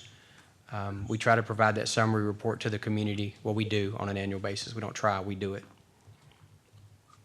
Thank you, Chief. Yes, sir. So, Mr. Mayor, I have two sections really left to give. One could be an overview of our use of force and the numbers. And number two is a take on our police department's response to national events and how we're addressing them locally to make sure that we get citizen input. Okay. So, our captain reviews our use of force reports on a regular basis. As a matter of fact, they go through a chain of command. So not only are they reviewed by the sergeant on that shift, we also have a lieutenant and we have a captain that review them to make sure that their actions were within all of these policies and all of the ones that I did not read to you, which are a lot more too. Just to give you a perspective for 2017, 2018, and 2019, I'm going to summarize some of these reports here. In 2017, the Kyle Police Department responded to 38,494 calls for service. Some of these calls, many in fact, had more than one person that was interacted with because that call may have been a domestic violence and had 2 or 3 people involved. Chief, what year was that? This was 2017. I'm going to start with 17, then go to 18, and then 19, the most recent year. So in 2017, we had 38,494 calls for service for the PD.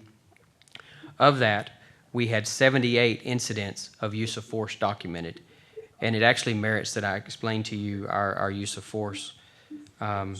Actually, I'll come back to that. I'll explain what all that means in a minute. I should have done it up front. We had 21 different officers reporting a response to resistance use in 2017 out of those calls.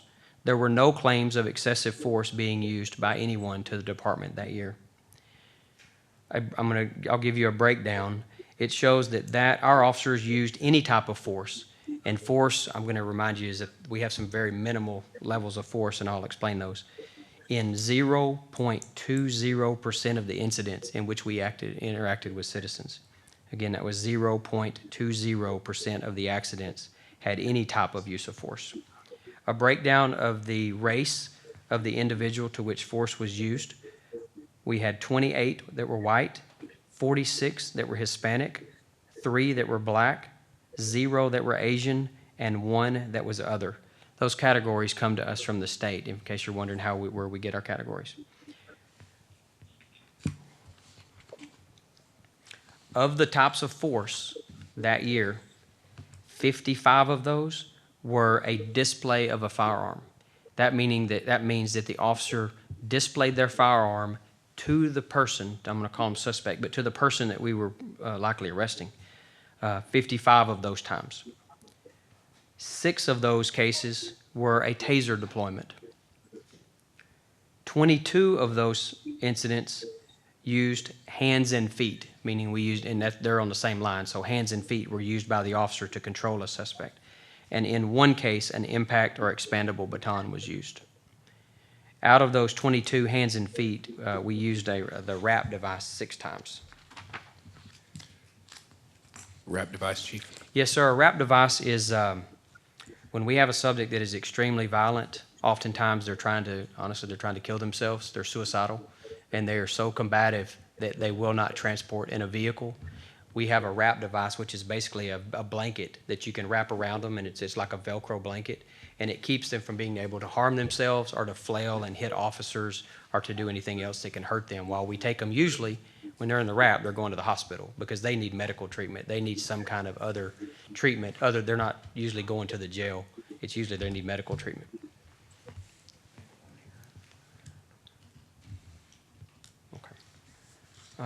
Let's see here. I'm going to go to 2018. This is our 2018 summary. I'll kind of do it in the same format. In 2018, we responded to 44,326 incidents. Again, many of those had more than one citizen present. We had 56 incidents of use of force that year.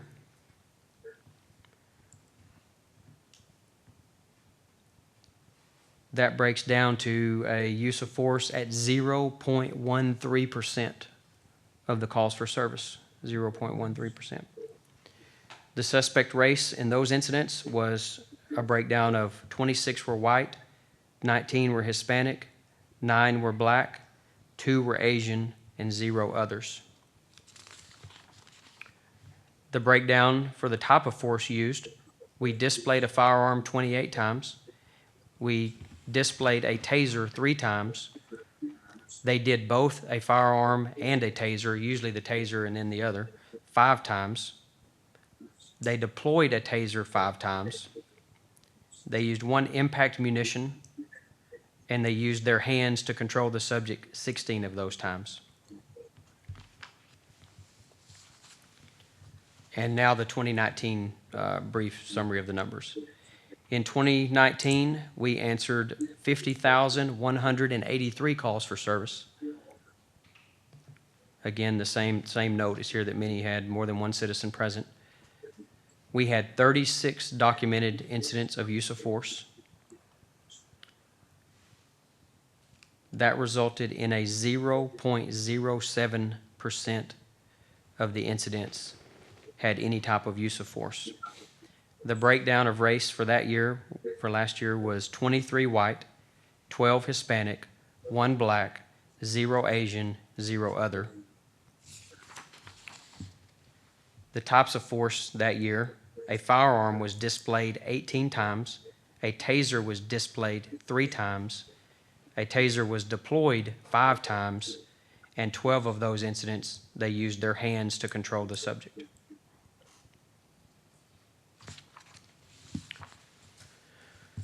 That gives you just a short breakdown. I brought forms. I know you won't be able to see them, but our officers, one of the components of the 8 Can't Wait was to require comprehensive reporting.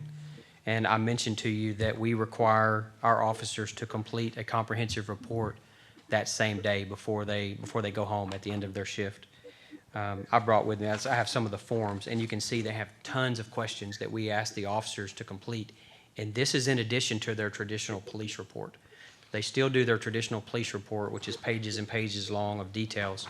In addition to that, we have the response to resistance form, and they have to fill in the blanks. This is where we get a lot of our data from, is from these sheets here. We do the same things for our pursuits, so I brought those as well, just blank forms. Part 3. Ready? So about 6 or 7, 8 days ago, we found that we had an opportunity to interact with members of our community so that we could get a better understanding to make sure that we know what our citizens want and expect from us. Obviously, with the horrific incidents that we saw in Minneapolis, and then countless others that we've seen in the media in recent months, years, and the compounding effect of those incidents and the impact that they have on the city of Kyle, we wanted to make sure that we are as transparent as possible. Hence, we want to share our policies, talk about our policies, ask questions about our policies. We had the opportunity to have a group of young adults come visit with us, and it was about 12 to 15 African-American young adults from, I'm going to guess, I didn't ask them, they were probably anywhere from 18 to 23, 25, somewhere in that ballpark. And they came in to the police department, which had to be one of the most intimidating experiences that a group of young adults can come into, especially in today's climate. And they sat in a room with about 30 or so police department employees, sworn and non-sworn, and they engaged in conversation with us that was perhaps some of the most meaningful conversation that I've had with citizens in my entire career. These young adults had it in their heart to come talk to us. They weren't there to complain. They weren't there to gripe. They were there to work with us to make everything better for all of us, for my kid, your kids, all of our family. And they, one by one, they went down the line and they began telling stories about their life. Things that have happened to them, things that have happened to their friends, things that they've witnessed when they were with their parents. And the way in which they explained their experiences, which was no doubt respectful, which was no doubt intended to create positive change, which was no doubt from the heart, hurt. It hurt. It hurt to hear them tell us about experiences in their life in which they feared law enforcement. Most of the time in years past when we have conversations, not always, but when we have conversations with the community about police performance or police policies or police actions, we tend to rely on facts, and we want to know numbers, and we want to hear, well, here's what the policy says in black and white, and it's all about that. So that's not how they opened our eyes. They opened our eyes with what they felt, what mattered to them. We all agree, whether you've heard me say it publicly or privately, what we saw on television a few weeks ago, or yeah, it's been a few weeks now, was horrific. It was so far out of what I got into this business for and what I believe our officers would do at our department that I couldn't even fathom anybody doubting Kyle PD. It just was that far out there. I could not envision a Kyle citizen 2 weeks ago thinking, I wonder if that could happen in Kyle. Because it is so far outside of what I think our officers would do and what our department would allow, that I missed the mark on making sure that people knew that. And I'll admit that, I missed the mark on that. I don't usually, as a chief of police, comment on other agencies' business. I don't usually make comments about what happens in another community. This isn't the first time, but it is certainly one of the biggest times in my life that something that happened in another community had a direct impact on my community, where I work, where I serve you. And that impact has been the dialogue that we've been having, obviously, for the last several weeks. They spoke from the heart, and they told us about their fears, and they told us that at certain times in their life, they feared law enforcement. And I couldn't believe it. We're the ones that we want you to look at us and think of us as there's the person that's going to help me. That's the one who's going to save me. That's the one who's there for me no matter what. And we realized that day for sure that that's not always the case. I heard stories from one young lady who said she was stopped on a traffic stop. And she talked initially about being afraid and shaking hands and whatnot. And that we're kind of used to seeing that. We know that people are nervous. They don't want a ticket. They don't want their insurance rates to go up. They're just nervous. But you know what that girl told me? That's not what she was worried about. She was worried about, was she going to get killed by the police officer coming up to her window? I couldn't believe it. That is in no way what we want our community to feel. So if you haven't heard me say it before, you're going to hear me say it tonight. Anybody, and I mean anybody, that thinks that we are there to harm anybody or to not be a protector at the city of Kyle, you're wrong, because we want to be that, the protector, the servant, the people that you call on.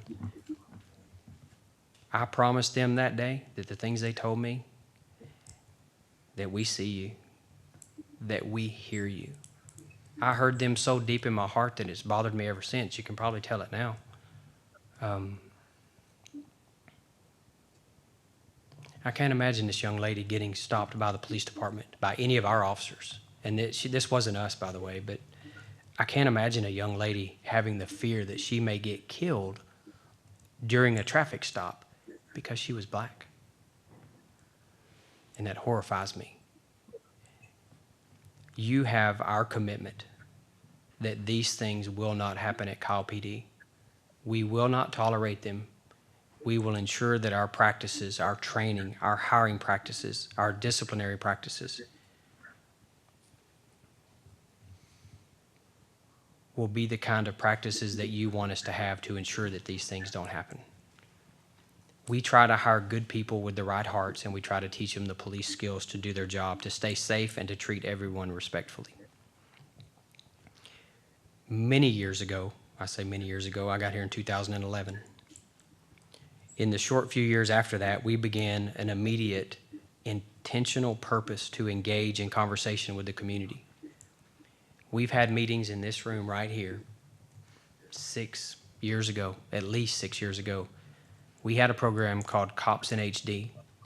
That was Citizens-Owned Policing, Honest Dialogue. And we entered this room right here on a Saturday. And we encouraged citizens to come tell us what we're doing wrong. Tell us what you want changed, the hard-hitting stuff. Don't come tell us that we're the best thing ever. Don't come tell us, how much you support us, although we love to hear that. We challenged members of our community to come be honest with us. And in return, the only thing we asked is please allow us to be honest with you so that we can grow together and we can make improvements together. And that happened. And from that meeting in here, it spawned additional Cops in HD meetings. And we had those in Kyle, we had them in Buda. We had them so often that people finally stopped showing up because we had answered their questions and we had agreed to make changes that were positive to them. And we became friends. We made friends with our members of our community. So there is absolutely no doubt that we are in this together, that we're here for positive change together. That's why the mayor and council gave us the opportunity to share our information, and that's why they're committed to making sure that we are listening to the community. But I assure you, we want to listen to the community. The way those young adults talked to us the other day, it was so moving, in fact, that I stayed after that big meeting, and I met with that group, just me. And I said, I asked them for help. I said, I need your help in making sure that our policies are what you, the community, want. I need your help to make sure that I fully understand every aspect of your fears of law enforcement so that I can do everything to change that. In addition to our Cops in HD program, we've had several others. We brought in Heroes Behind the Badge to engage the community in what law enforcement officers do. We initiated a Citizens Police Academy. We encourage citizens to come join our police department in a training environment called the CPA. The CPA is now a 10-week mini police academy. They're not teaching you to be police officers at the end, but we're trying to share with you who we are and what we do. During that academy, you learn about our policies. You learn about the complexities of our job and the challenges of our job, and we get an opportunity to listen to you at the same time.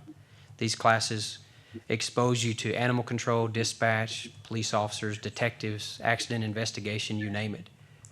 You also get invited to come do a ride-along with our officers and come out and see it firsthand. We would love for you to come see what it is we do and how we do it and suggest changes where necessary. But I think it's a good, engaging part of our department.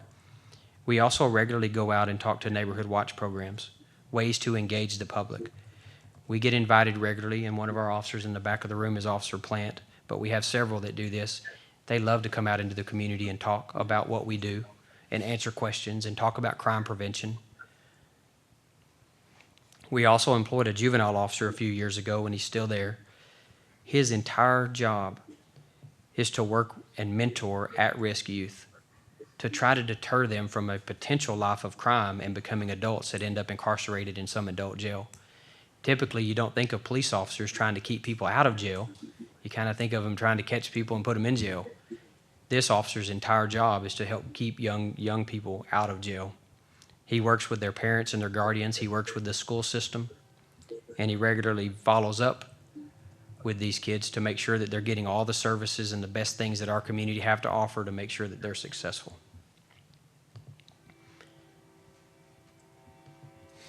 The lives of black men, black women, black children, and everyone else in our community matters to us. And I mean everyone. When I say we see you and we hear you, it's because we're here together. We're all on the same team to make Kyle the best place to live, to work, to raise a family, and it takes all of us. I feel like our job is to make sure that we're safeguarding your rights with everything that we do to keep the community safe.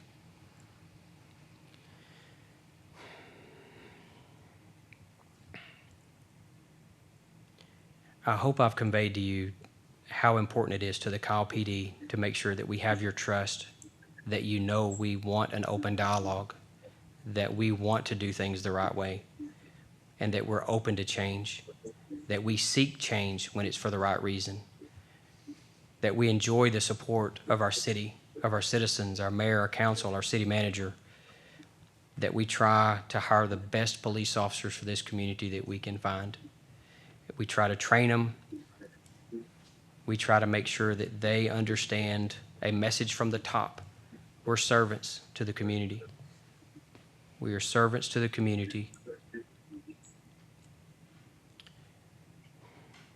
I'm sure there's about another hour somewhere in there, but I'll wrap it up because I'm sure you got a lot of questions. I apologize for going off on that. Though that group of young adults made a tremendous impact on me. I think you can probably see it. We've also met with other professionals in the community. Today we met with a professor at a local university who shared insight. Our ears are open. We're listening. We are watching. We want to hear from you so that we can make our community better and make Kyle PD a police department that you are proud of. Thank you, Chief. Yes, sir. Councilor Ellison? Yes, thank you.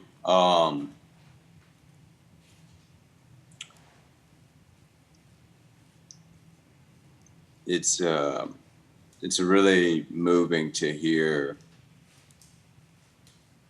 the police chief of your city talk like that.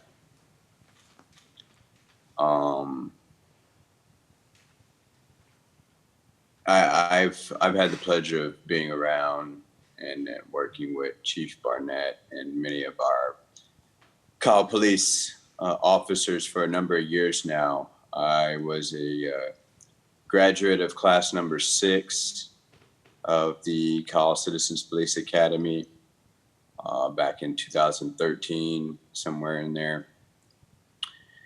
And I will admit, prior to that, I had a very negative view of law enforcement and held that from a very young age.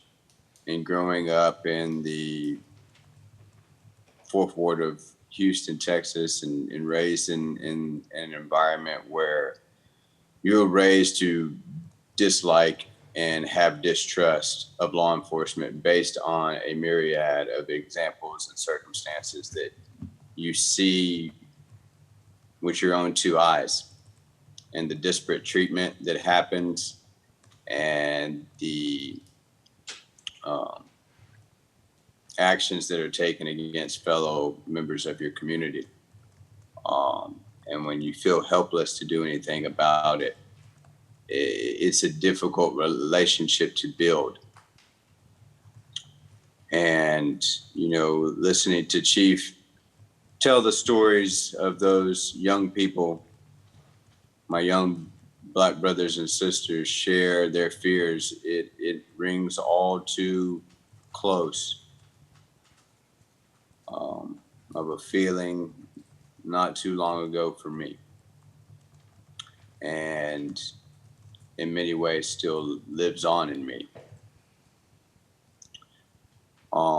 So I want to thank Chief for taking the time to do those presentations, to take the time to make himself and his department more aware of policies that are out there and being promoted, and be willing to open the door and open the book on exactly those practices, policies, and procedures that help him and others be so confident that such things that have happened across our nation wouldn't happen here in Kyle. So I thank you, Chief, and all those that works with you on doing that.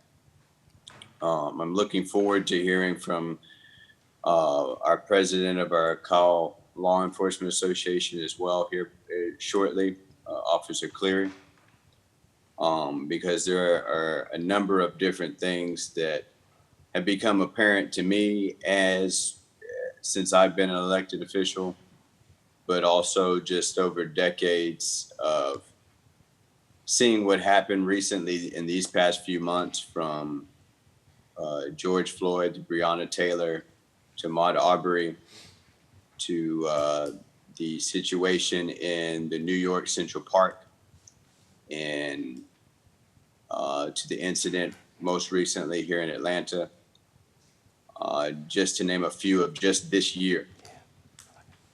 And these aren't always situations that involve a law enforcement officer and a citizen.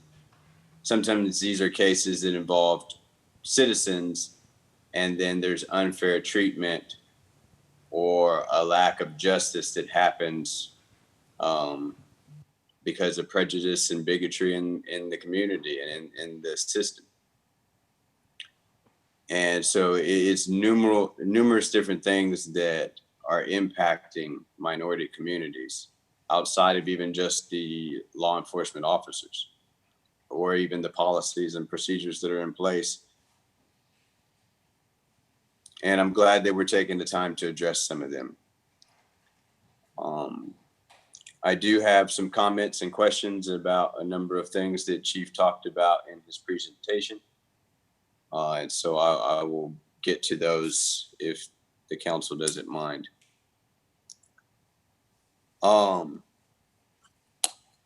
There's a lot to talk about from your presentation. And I did want to add, I know we talked about the incident, the horrific incident in Minneapolis. The other three officers were charged with second-degree aiding and abetting felony murder and second-degree aiding and abetting manslaughter. And since I brought that up, I have about 6 different points I want to make, but since I brought that one up, we talked about duty to intervene. I think that is such an important aspect of what we're talking about. You know, what's commonly talked about when there's situations where a law enforcement officer has acted inappropriately, at the very least, to commit it to all the way the other end of the spectrum, committed a heinous act, such as murder. You know, it is sometimes talked about like bad apples, and that there's there's a few bad apples that do these things. And I certainly acknowledge that from all of my experience and working closely with law enforcement now, especially these last few years, how extremely difficult that job must be.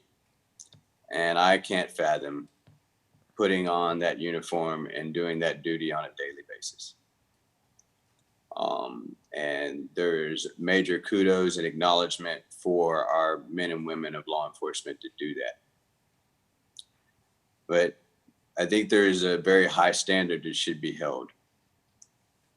And just as bad as those bad apples are those that are complicit and know that those bad apples exist and will turn a blind eye to the actions that those bad apples are taking. I'm in banking and finance. I know one of the things that, you know, was very difficult was a few years back when the whole Wells Fargo incident happened and bankers were looked at very negatively. There's been other situations where people in finance have been looked at negatively, and it hurts because the reason why I got into that profession was I wanted to help people and not take advantage of them. And, you know, I think about that with law enforcement. There's a lot of folks that have gotten in law enforcement to help people and protect their community and serve. But when you have those that are committing heinous acts and doing things and abusing their power, I've heard, and you could hear in Chief's voice, it hurts them as well. And that is impactful. But I think that we have to challenge ourselves to, if we see these things happening, if we know they're happening, they need to be addressed. And I know that can be difficult. There's examples all over the country where officers have stood up and tried to do that and have lost their jobs and haven't had anybody else stand up and confirm their stories. So it can be a challenge. But I think that is an important one that needs to be thought of and acknowledged of how important that duty to intervene and that duty to report when there are those officers that are making the badge look bad.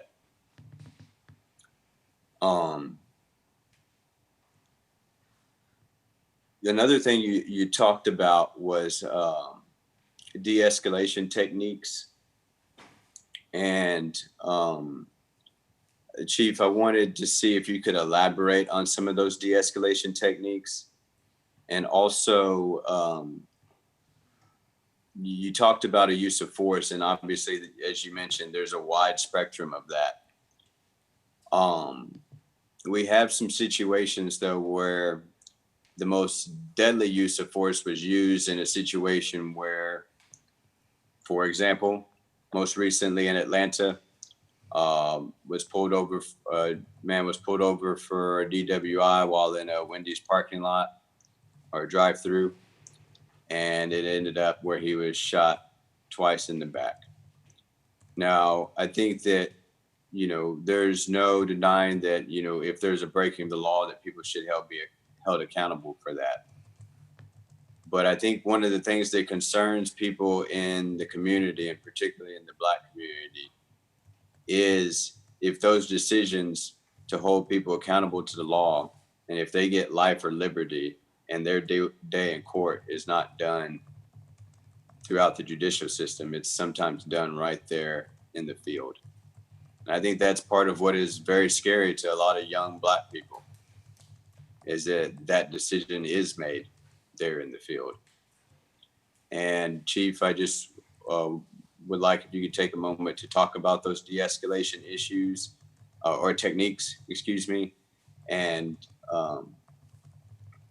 once again, I guess just reiterate on how that makes you confident that those techniques and training might lead to something being prevented from what we're seeing across our country, both now and in the past. So the de-escalation process is not close to working. Actually starts way before the call ever happens. It starts in their, stop.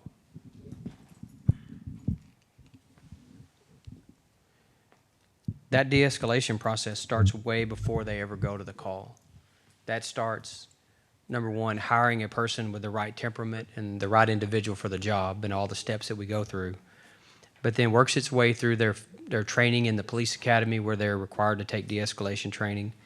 It then follows itself to the field training officer program where our officers go through about another 4 to 5 months of field training with a certified field trainer.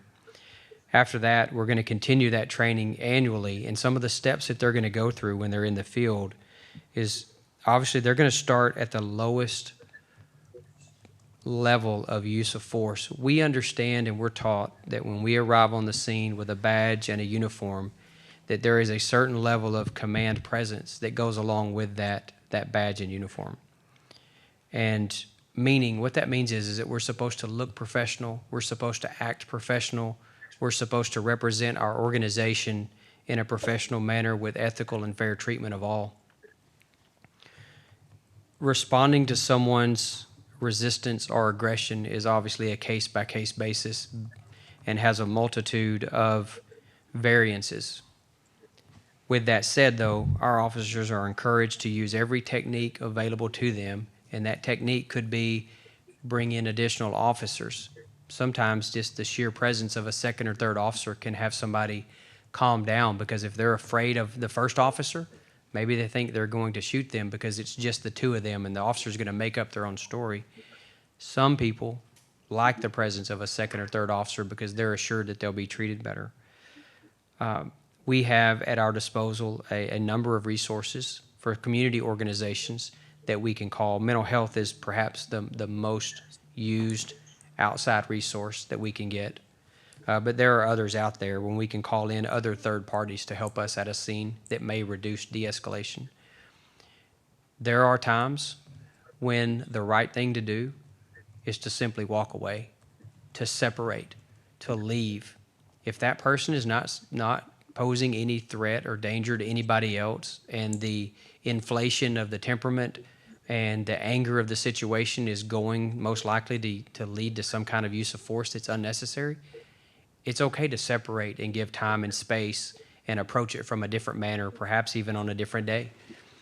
Sometimes our officers understand that it may be better to relinquish their role in a call and give that call to another officer, to let their partner officer begin communicating with somebody, because maybe the communication went wrong as soon as they started talking to one another and they're not happy with this officer any longer. Perhaps a different officer can present a different point of view.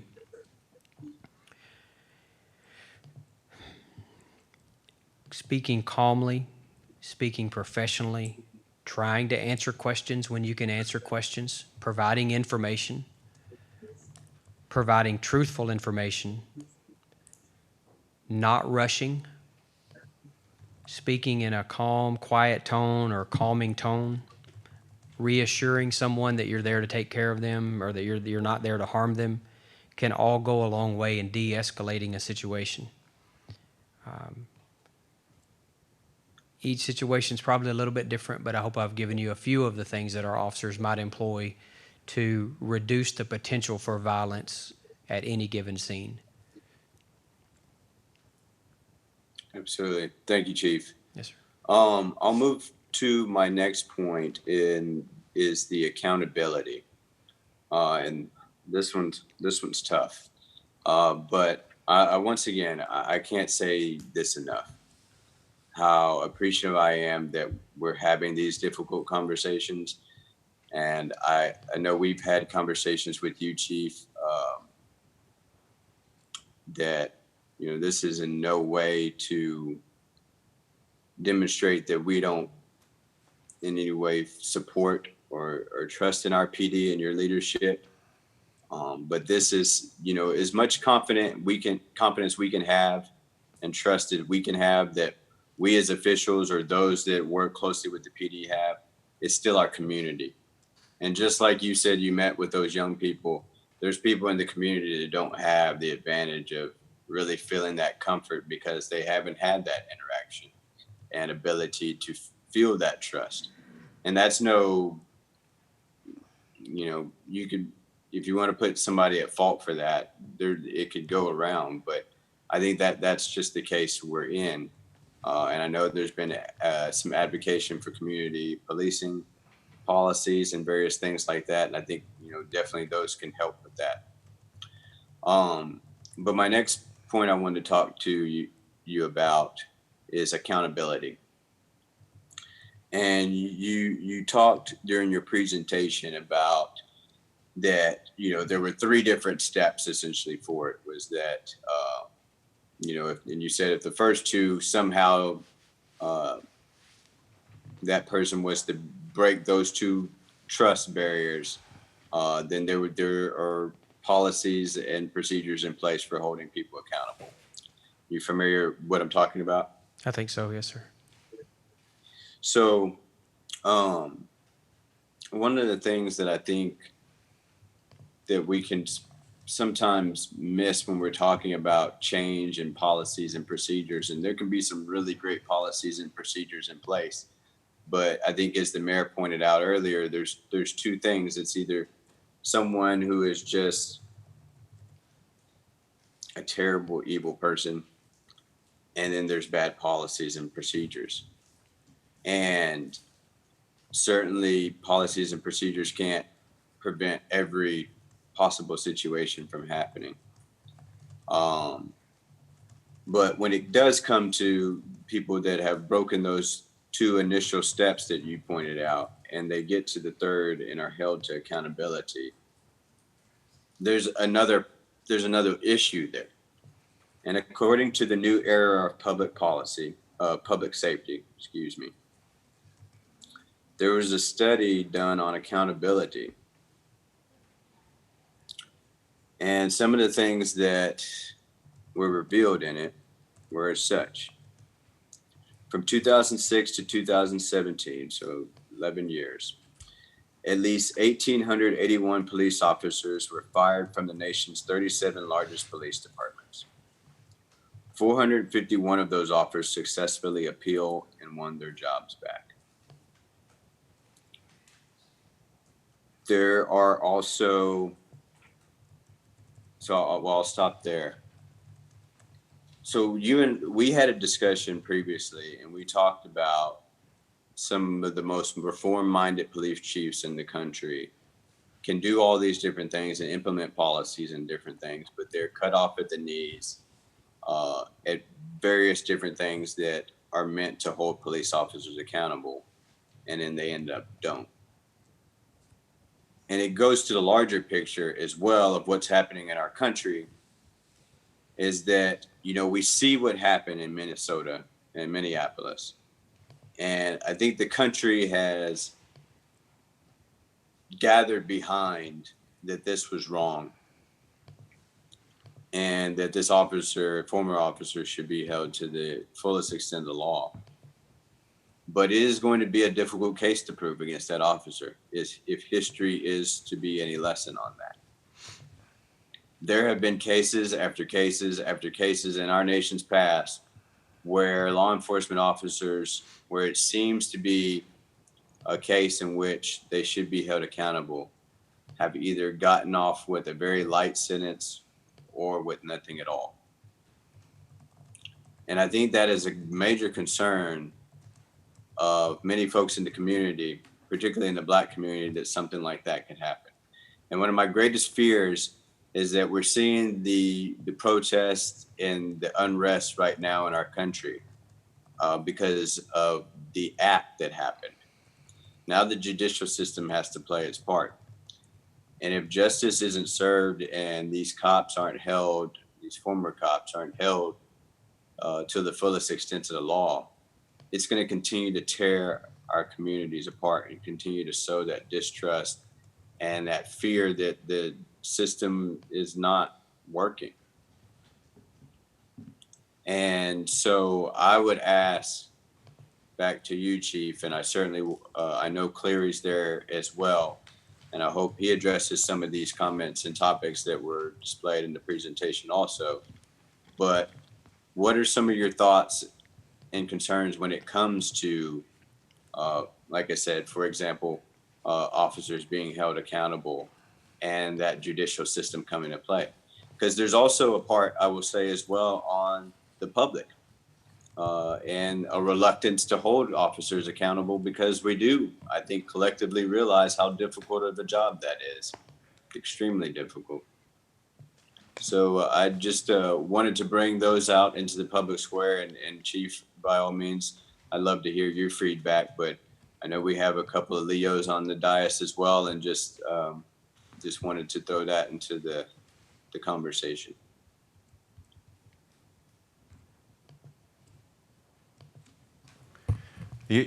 Your specific question again, council member, I mean, you were talking about how do we hold people accountable beyond just the policies, right? Is that what you're? Right. So for example, you can have people that are held accountable to the policies and they go through the steps, right? But then when it really comes down to accountability on if they're actually punished and held for the reason that they were fired even. For example, like I said, 451 successfully appealed and won their jobs back out of that 1,800 in that time frame. You know, obviously that people, if they're firing cops, I'm sure they're doing a great deal of due diligence to get to that point. But yet we are not having the accountability of these firings being upheld or them being held and accountable amongst a jury. And obviously that is, that is our nation's way of holding people accountable at the end of the day. But just want to talk about that kind of reluctance and fear we have on holding officers accountable, as well as the accountability systems are many times accountability systems where only law enforcement is the arbiter of accountability for each other. I think one of the biggest examples in my mind is studying what some of the issues that took place in the city of San Antonio and the reasons why they implemented certain policies within their organization over a period of time, right?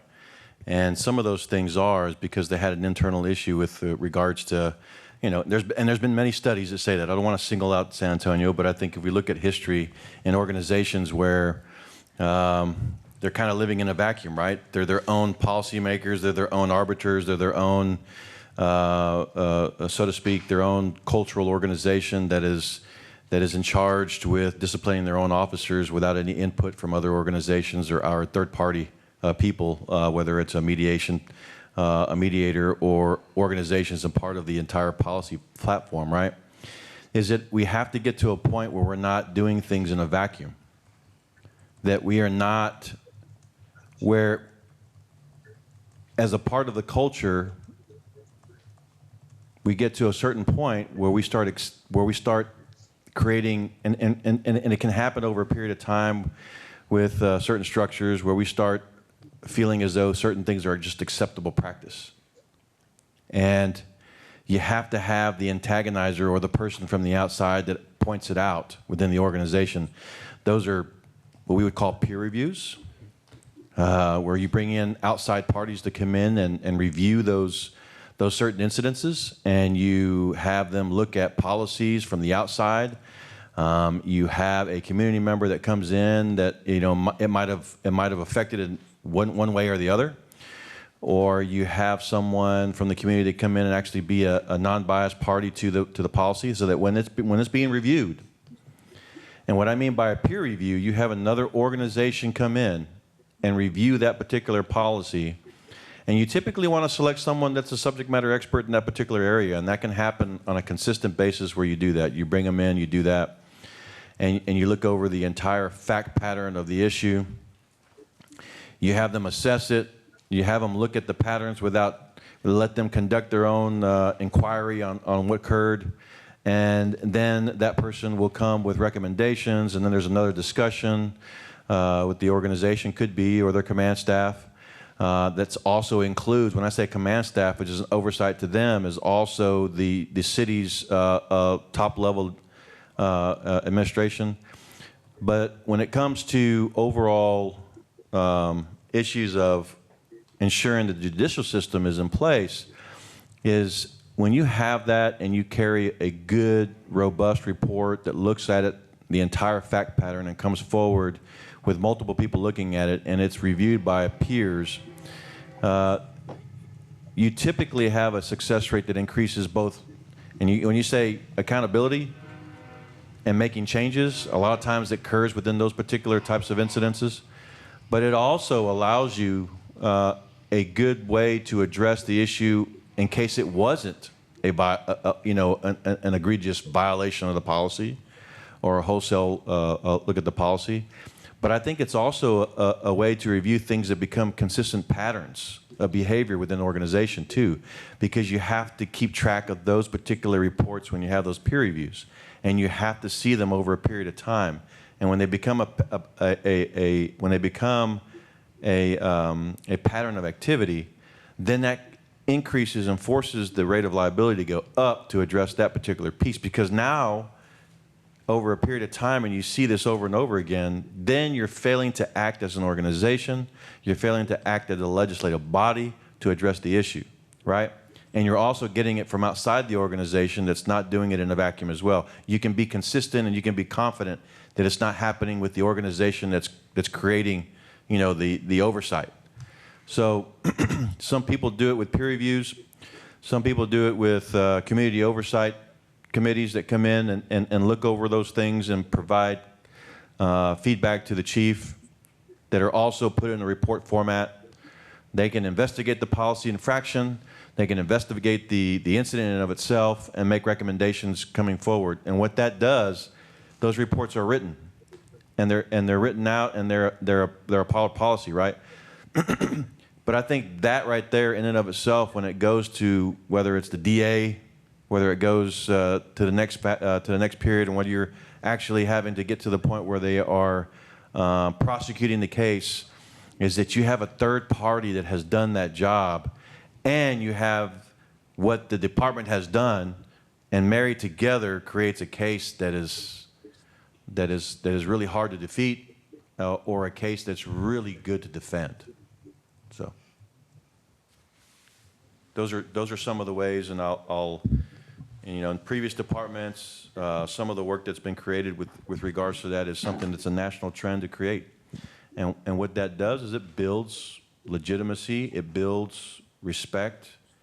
It really promotes the department in a way that I think a lot of departments really deserve to be promoted in that way, when they're really open, vulnerable, and they let some people look into their insides. That's what I've learned in my career and things that I've actually created and affected. But Chief? You said that very well. The only thing I might add is, and it's just highlighting what you said and other council members have mentioned, and its involvement of the community from the onset. One of the surest ways to make everyone feel comfortable that we are behaving in a way that's expected of our citizens and that we have policies in place that are approved by our citizenry is to have that involvement from the beginning, to have that open dialogue, that collaboration in setting what our standards are here in Kyle. So it predates me, but our civil service here in Kyle was put into place in 2008, and we have not had a single termination that has been overturned in our current civil service process. There are a variety of appeals opportunities. Should someone be terminated from this department from 2008 to present and into the future, it would be incumbent upon that chief to conduct an investigation and a fair and impartial process for that employee, and then to ensure that all of the relevant facts and matters are given over to our Civil Service Commission, are given to the hearing examiner, and that the process that the citizens put into place be allowed to take place. Now, that doesn't withstand all of the good, positive input that we need to start doing a better job at Kyle PD from the citizenry, and then the oversight that you're talking about. the opportunities. I view those as opportunities to make sure that we're serving the citizens in the way that they want. So hopefully the process will work because we are all together from the citizenry through the council, the Civil Service Commission. We're all on the same page of what we expect in our community. Councilman Ellison, SWS here. We mentioned this, I mentioned this to you before, and I'm going to say this to the chief. When you have a police department that respects and supports its community, you're going to have a community that's going to respect and support its police department. And to go along with what you're saying, Councilman Nelson, a lot of it has to be with accountability with that individual officer from the beginning. Is doing the right thing at the right time for the right reasons. It's the integrity part of it all. And that's what I see the most when you have those good officers that are out there doing what they do to serve the community. It reflects on the whole department. It reflects on the entire community. And it builds that trust that you have. And so it takes that one person to make that bad decision that could ruin it all for a lot of people and for the entire community. And what, again, my take on the Minneapolis was horrible. It was disgusting and it was horrible to see. And my heart goes out to that family for George Floyd. But going forward, it goes to the integrity of that officer from the beginning. It's to hold the values and to follow the policies and the procedures and follow your training and experience that will make you that person that's held accountable. Sir. Councilmember Ellison, I'm going to go back to 1991. And to a certain degree, I think the officers not being held accountable for the beating of Rodney King kind of set forth I don't want to say a policy so much, but an idea that those bad apples, or whatever you want to call them, can indeed do what they've been doing and still, get away with it. And I see in our city the idea that the officers are held accountable and that they know that they are held accountable. And that is the only way that we can stop this. And I'm sorry, I'm just kind of, just this railroad effect. And I just want to say that having our policies in place that hold our officers accountable in a fair way is the only way that we're just going to be able to change what's been going on nationally now for 30 years. And I just hope that it just needs to stop. So, thank you.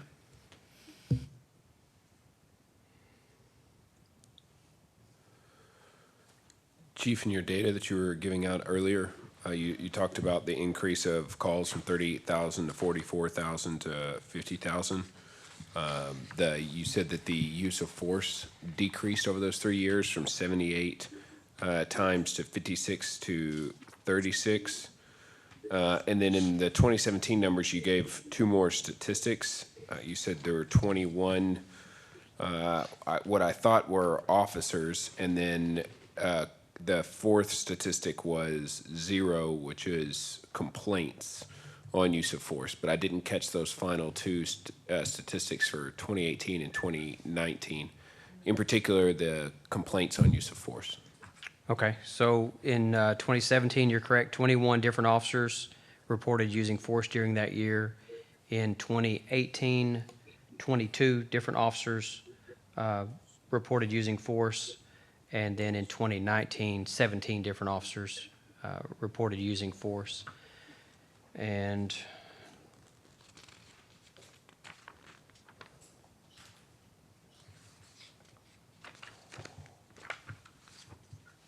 yeah, this report doesn't have any indication of any. The 2018 were 0 claims of excessive force, 0 claims in 2017, and I'm seeing if it's listed on the 2018 or 2019 report. I'm sorry. No, I'm sorry. I don't have it on the 2019 sheet, but I apologize. It was 0 and 0 for 17 and 18. Well, 2019 was fairly recent. Do you have any recollection? No, I do not recall, and all those come into me, and I do not recall having any excessive force complaints in 2019, so that. Is that common to go 3 years in a row without a complaint for excessive use of force? For excessive use of force, that's been, I can't recall the last time we had a complaint specifically for excessive use of force. I think specifically when our numbers are so small, I don't see that's What do you think is causing the reduction in numbers of use of force just in general in the city of Kyle? probably better training, giving them confidence in using better options, making sure that officers know that they can take their time, they can slow down on a call, they can call in the reinforcements, they can use other social services. Hopefully, as a profession, we're getting better at talking to people and understanding that that is a major component of our job, is to talk and explain, and then also to listen. One of the hardest things for officers in the years past to do is to listen. They want to get there, they want to solve the problem, take the action, move on, and go to the next call. We encourage our officers, and I think this is across the profession, to take the time to listen to people, because a lot of times they want to be heard, and you need to spend that time so that you adequately understand their concerns and so that they realize that they've been heard. The officer didn't come in with any prejudice, with any bias. They formed their opinion based on the totality of the circumstances and not a preconceived idea of what is going on. So I think it's a combination. And I think it's a combination of the people that we hire. I think we hire, I'm not saying that we didn't have good people in the past, but we hire a generation that values that communication and values that trust and that two-way communication with the people they serve. So to me, the number one data point that leads me to have a lot of confidence in our police report, because anecdotally, I think our residents support the police department as much as any suburban town anywhere around. Yes, sir. But the data that maybe is to what we've heard here on the dais that maybe is helping to bring that about is the data that you reported, which I find comforting. Our calls are going up, our uses of force are going down. Sure. That is only capable of happening with intentional practices being implemented over the course of the last 3 years. They're leading to that happening. I guess what I'm saying is that's not a natural statistic.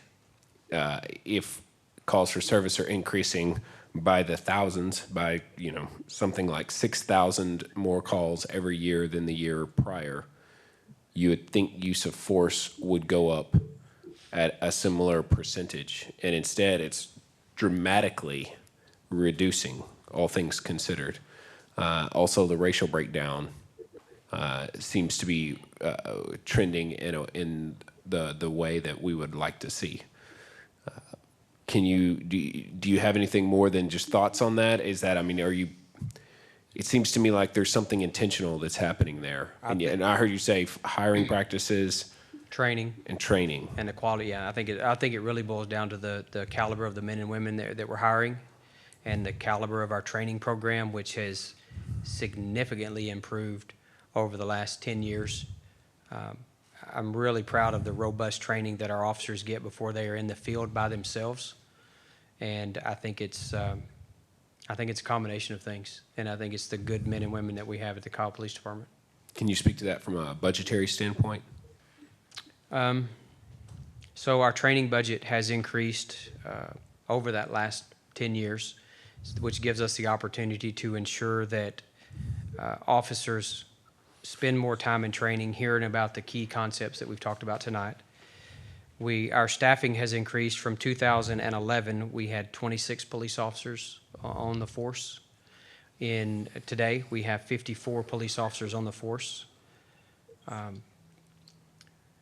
We have a dedicated trainer on the department that is one of a member of people who train officers, but is also there to ensure that we're not only meeting the expectations and the standards, but that we're exceeding those by providing more training hours for our officers.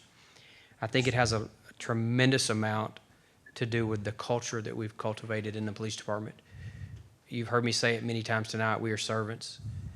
It is okay for police officers to show empathy and sympathy to the people that we serve. I've been in the business 28 years, and in the beginning, that was not a common practice to show empathy and sympathy. We're supposed to be the tough, rigid heroes and not show emotion and not show our concern and compassion. That has changed over those years, and it is one of the premier values that we have at Kyle PD. Officers are encouraged to go above and beyond. We have officers that buy shoes for people that don't have shoes. They buy food for people that don't have food. They buy hotel rooms for people that don't have hotel rooms to stay in when their car breaks down on the interstate. And they do that out of their own pocket. And they don't ask for recognition when they do that kind of stuff. When you hire people that have that kind of empathy and compassion for others, no doubt they're going to treat people respectfully and in the way that we all want them to be treated. You concur, Captain? Absolutely. Our police department has always gone above and beyond, no matter how small we've been or how understaffed we've been, to treat the citizens and to provide them a service that everyone's proud of. I've been here 24 years with the Kyle Police Department, and I've had citizens move, obviously, here from bigger cities, and they very often commended the service that they received from our department that they never received in the cities they came from. So it's that culture, and when you have an entire shift go out and purchase an air conditioner for a family that needs it, food, helps them repair a car by buying them auto parts out of their own pocket, you don't see that in other cities. You don't. So that right there, the type of person that we hire, attributes to the way the positive way they treat the citizens. And that contributes to a lower amount of use of force incidents, I believe. He reminded me of the incident where our officers, and you're going to hear Officer Cleary here in just a minute, probably every officer that's in this room right now contributed funds that night to a family that was in need. They had their house, their place of residence repossessed that day because it was a car. It's the only thing they had. So they were able to secure a temporary RV to stay in, but when they got there and they had their children and they got there was no air conditioner. They had no food in the pantry, no electricity in some parts of the room, and it was a terrible condition. Our officers that night, and some of them that are in the back of the room here, were the ones that took up a collection and went and bought them a window unit, went and bought some bedding for the kids to sleep in, bought food for their refrigerator. Yeah, when you have officers that have that kind of compassion and care and concern for the people they serve, it goes a long way. Thank you, Chief. Yes, sir. Thank you, Captain. I think that starts at the top. It's very clear that the culture that is being implemented in the hiring practices, which this council has seen, and I, having been here a little longer than the rest, have seen a few more officers come in, but I think Mayor Pro Tem and Councilor Ellison, having gone through the academy back when I was green around the gills, as they say here on council, they were in the trenches learning the culture firsthand of the police department. And I think they would probably confirm that the positive momentum that's been created at KPD is a result of the culture and tone set by its chief and captain. So the city is thankful for your leadership, because it continually bears out that Kyle sets a good standard every time things show up on the news. It's not the first time that we've had this type of conversation. But as you say, this is certainly the most pronounced because it's the first time that it's hit me personally to the degree that it has. And I think clearly you as well, Chief, yes, having something to do probably with the color of our skin. And thank you. So we probably want to move on at this point unless there's objection. Mayor Pro Tem, go ahead.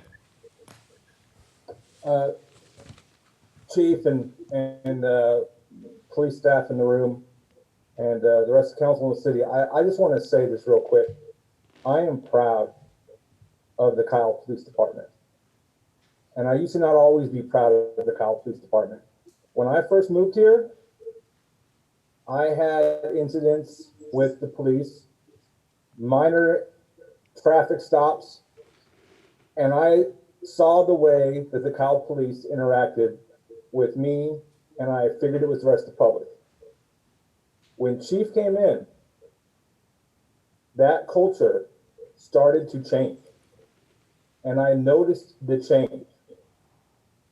And that's what got me involved in the Citizens Police Academy, because I saw a police department that wanted to interact with the public, that wanted good community relations, that asked questions and really put an emphasis on the protect, but even more the serve.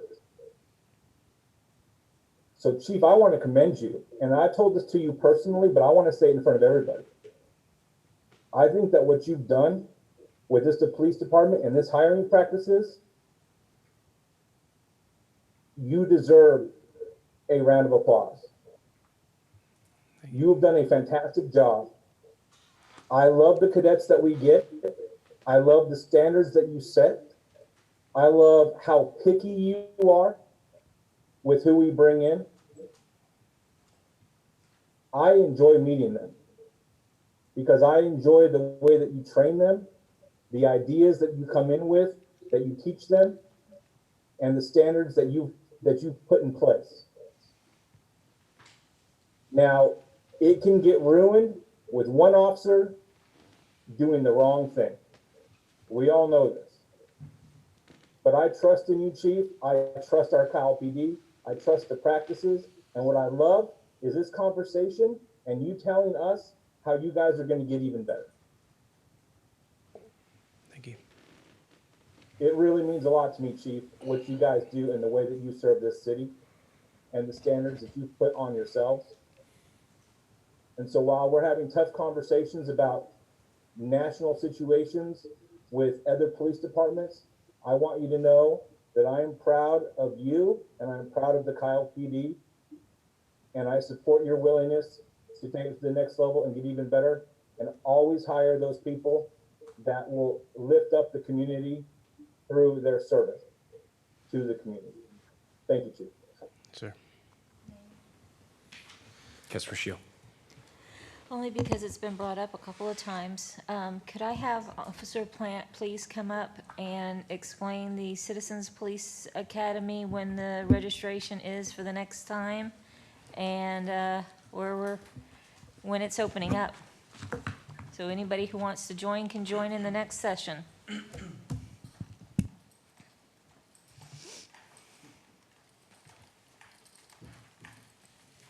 Good evening, Mayor and Council. For the record, James Plant, Kyle PD. The next Citizens Police Academy is scheduled to begin in September. I believe we're going to do it on Mondays this year, and we will start it the Monday following Labor Day. It is a 10-week program where you'll learn everything from what our dispatchers do to our animal control to records to patrol. We do some scenario-based training as well. If I get in contact with the right people, we will also probably have a shooting simulator, do some shoot, no shoot scenarios, which I'm working on for another project as we speak. But you also get a ride out with patrol, day shift or night shift, which I think is important because it gives a perspective that most people don't get to see. You get to see your city at night or in the daytime when it's really busy. And I can tell you, day shift is just as busy as our night shifts these days, and you get all types of calls. But the biggest thing that I hope people get out of it is they get to learn about their police department, including all of the staff that work there. We're still a smaller agency, so we use instructors from all different divisions within the agency. So you get to meet and get to know these officers, even if it's only for a 3-hour period. But next class will be in September. I'm hoping COVID allows us to meet in group settings, and with our training room we can hold 24, but depending on the distancing, we may only have 16 in the classroom, which is still a good number. But we are going to hold the class in September, and it'll be about 10 weeks, and we'll finish before Thanksgiving. And you can find an application. You can contact the Kyle Police Department and get an application, or email myself at jplant@cityofkyle.com, or call and ask for me, and I will email whoever wants an application. And I would like to invite council and the mayor, if you haven't attended it, if you don't want to do the whole 10 weeks, if you just want to come in and check a class out, get with me and I'll get you a schedule. So just kind of give me a heads up if you're going to be in one of those classes so we can save a seat for you. But again, I understand obligations, so you may not be able to do the 10 weeks. But if there are certain classes you'd want to attend, we can make that happen. And I know you've got one seat reserved for me already, right? I do. You can reserve 2 for me. My wife and I, we're going to do the class together. We'll do. Definitely do that. Thanks, James. Got one last thing. So, Chief, one last thing. On 2017, I was looking at the 21 times use of force, and I was looking at the percentages, but then I looked at the Hispanic numbers was 46 Hispanics in 2017. But then you go to 2018, and it was 19 Hispanics that had use of force on them. As you go lower, it was 12.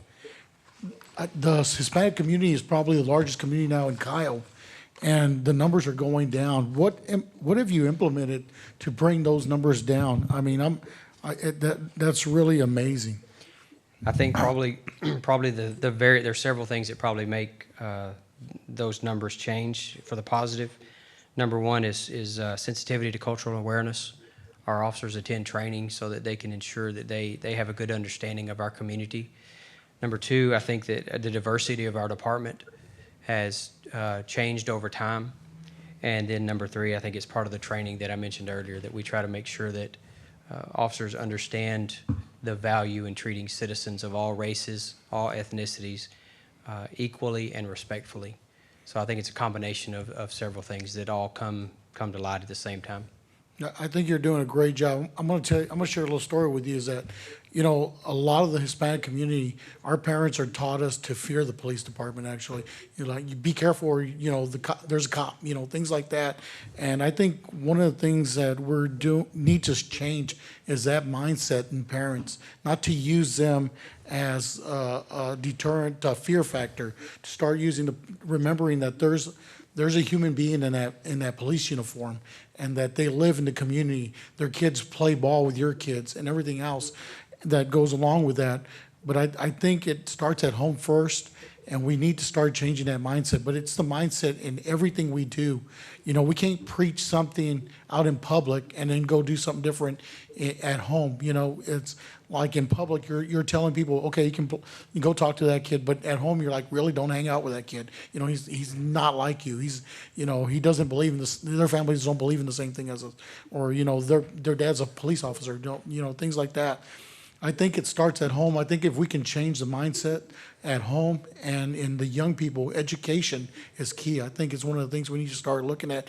I know that somebody brought it up earlier this year, but, you know, we used to have more interaction with officers in elementaries. I know you're still doing a little bit, but I think the more we do that and they can start feeling that humanization of a police officer, I think that would be key in the future for these young people when they're growing up. They're no longer going to fear the police officers.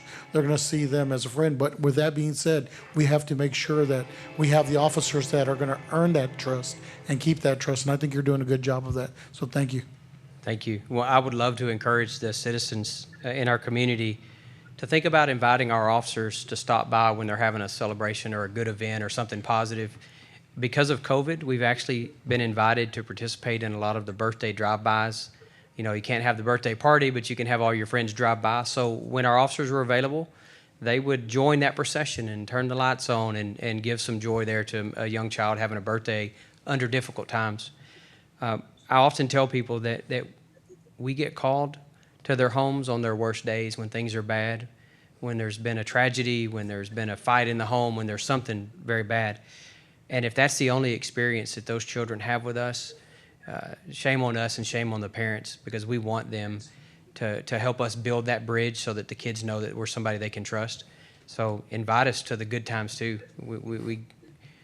We always seem to get the call when things are bad, and we would love to be part of their lives and to share information. Invite us to the community watch. Invite us to their community gathering, to their cookouts, to their block parties, whatever they may have throughout the year. And if an officer is available, let them stop by and say hi and introduce themselves and answer questions and make friends. So thank you. You ready to move on? All right, we're gonna move on now to agenda item number 9, presentation on the role of civil service and Kyle Law Enforcement Association. Councilor Ellison. Thank you, Mayor. So in light of continuing to try to educate the public and ourselves on the structures of law enforcement in their local community, how policies are made, and what those policies and procedures are, I thought that it would be beneficial to have our civil service agreement and our Kyle Law Enforcement Association explained on exactly what those entities are and how they interact within our law enforcement agency. So I know, I believe we have Officer Cleary available. I know we also have Christiana from our HR department to help answer any questions as well. And I'll be happy to turn it over to Officer Cleary. Mayor, City Council members, I appreciate the time. My name is Phil Cleary. I'm a police officer with the Kyle Police Department. I'm also the president of the Kyle Law Enforcement Association, or KLEA. With all the turmoil going on today, Mr. Sellers and Councilmember Ellison asked that I introduce myself and kind of tell you a little bit about our association. In 2011, our sworn-in civilian employees at the Kyle Police Department formed 2 different associations. Last year, we came together and combined our associations to form KLEA. And the goal of our members, as taken from our mission statement, is to promote, foster, encourage, and sustain the ongoing close relationship between this association, its members, and the community we serve. For clarification, as there's been some confusion in recent times, we are not a labor union or organization. We are a federally recognized 501c3. We're a nonprofit organization. As employees of this police department, we are civil servants. And as civil servants, our members serve a community in a number of different ways. In service to some of our members, we work with the city to create a voluntary meet and confer agreement. The meet and confer agreement is the only way that our city and the officers that make needed and mutual, it's the only way that the city and our officers can make mutually beneficial adjustments to the civil service agreement, or Chapter 143. The citizens of Kyle voted in civil service regulations for our police department in 2008. This helps the department be a more professional and standardized agency. Civil service was created in order to keep a healthy separation between the impartiality of the police department and political influence. Then there's also the service to the people that we are sworn to protect and serve. The task of ensuring safety and stability to the citizens of Kyle is obviously a tiring and stressful task. The officers, our dispatchers, records, animal control officers, and code enforcement officers, and community outreach teams, and countless others work tirelessly to ensure that people are safe. KLEA hopes to ensure that these people are taken care of and their time is needed as well. As a nonprofit, we have many community enhancement programs that we provide annually. The Blue Santa program has long been our flagship program. Last year, we were able to give food to over 50 families and provide presents to over 150 families, meaning that we are able to provide presents to hundreds of kids that may not have had them during the holiday season. There's been several times that I've been personally stopped by people that I've been interacting with, whether it be on a traffic stop or a call for service, that have thanked me for those presents that they received as kids. We're hoping to grow this number of people that we're able to reach with the Blue Santa program in the near future. We also provide meals at Thanksgiving for needy families and veterans in the community.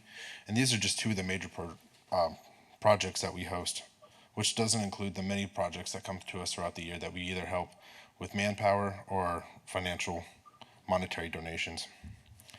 So, and even in tragic times, such as the suicide of Officer Solis or the heartbreaking loss of SMPD heroes Officer Ken Copeland and Officer Justin Putman, KLEA was able to jump in and provide whatever small comfort we could.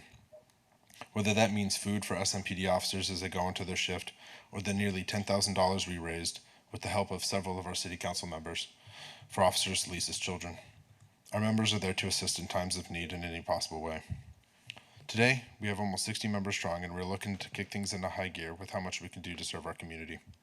We're looking at starting an annual race called the Hot Pursuit, which will hopefully unify our community with the first responders in Hays County to be able to raise money for their next worthwhile cause. So Mayor, City Council, I do appreciate the time to kind of explain some of those things. I'm assuming there's a few questions. Thank you, Officer Cleary. And I certainly want to open it up to the rest of council, but before I do, thank you for your explanation and definitely the clarification between the association and what sometimes we have seen across the country with police unions and the difference there. But I also appreciate your highlighting of your the organization's various public outreach initiatives, including Blue Santa, which I've been humbled and thrilled to be a part of and touched to be a part of in the past. The association works very closely with the College Citizens Police Academy Alumni Association in various events, whether it's the barbecue fundraisers, the pancake breakfast fundraiser, all that go towards the Blue Santa initiative. And what's really great about the fundraisers is the fundraisers are another attempt at community involvement and community engagement, which I really enjoy that. And I have seen that for years, examples of our law enforcement officers truly engaging with our citizenry throughout those fundraisers and various initiatives and the bonds that builds in our community. And boy, if you've never seen or been a part of that Blue Santa that happens over at Wallace, it is something touching.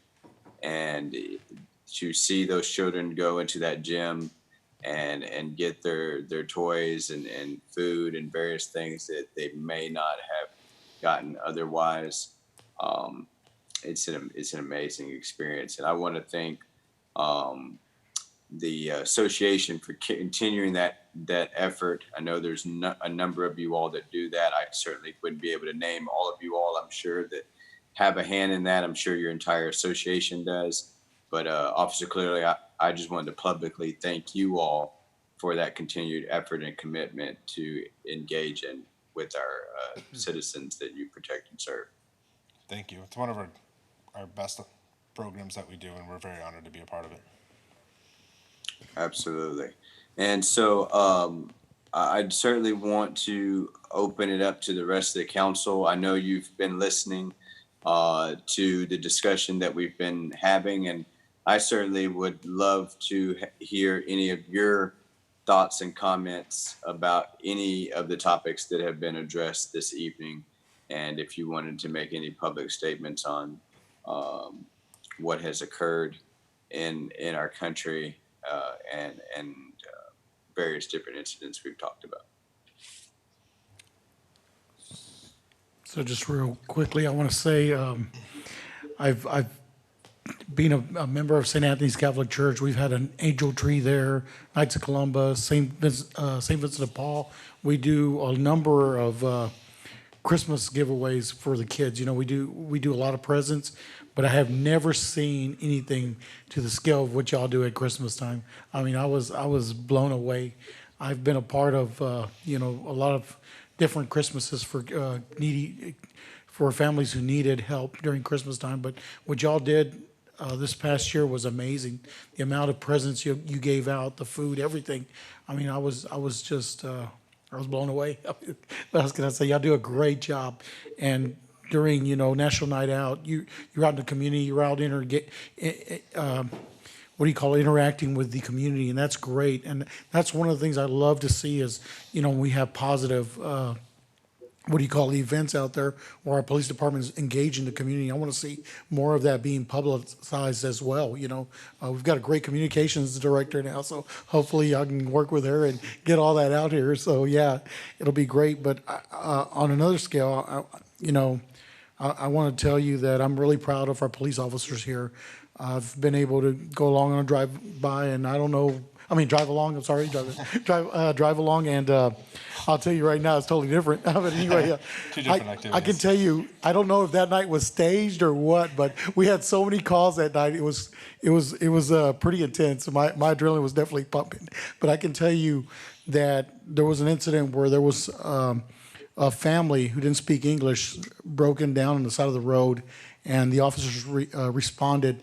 And that family, there was nowhere to get them a tie or anything that late at night, and we were able to get them to a hotel. But to see the interaction between the officer and that family was really amazing. Caring. There was another incident where we were called to a possible DWI.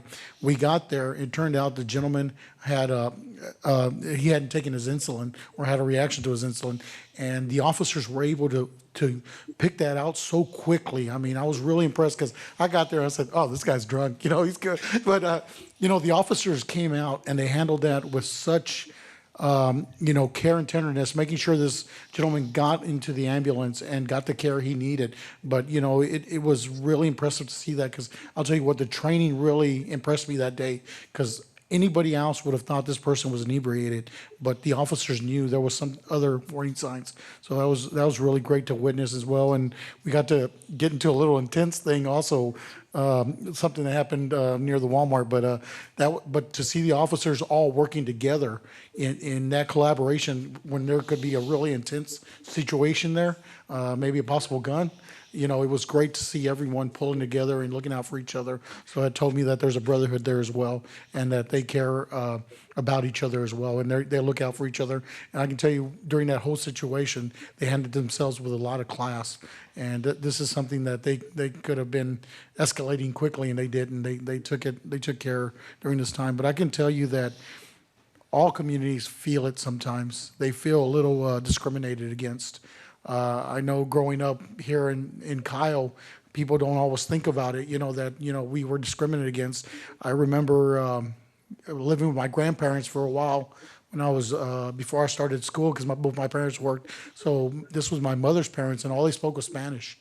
And when I got to school, it was tough. I'll tell you right now, because I spoke was Tex-Mex, so it was half English, half Spanish. And when I got to school, I really felt different. I'll tell you right now, and I kind of felt a little discriminated against. And I remember the teachers, I feel like the Spanish was beaten out of me. And then now to see that it's encouraged, it's kind of like, really, you beat this out of me. But it was hard. I mean, you feel the discrimination a little bit, and it's tough. I mean, for all kids. And I see the Hispanic kids now that are coming in, and they don't speak really good English. And one of the things I always try to teach these kids is, when they're in my RE class or something like that, is, you matter, you're a person, don't be embarrassed, you're learning, things like that. And it's some of the things, life lessons that I picked up growing up. But we've got to remember that, discrimination happens to a lot of people, and it's at different levels, not just color. Sometimes it could be, the income level, so it's, when we come into calls, and, we got to make sure we don't judge.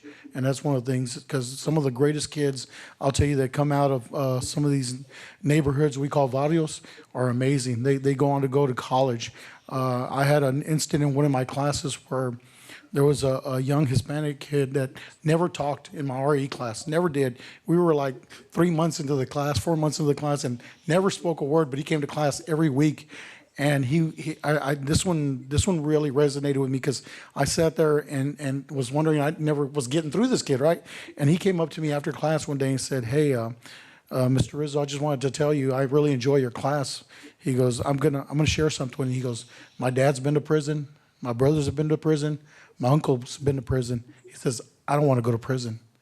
And that right there showed me that we can make a difference at every level where we're at, especially police officers. But I was able to see this young man about 6 years later. I actually had to take a year off after, teaching this class, because it really, you really get close to these kids, and it can really affect you mentally.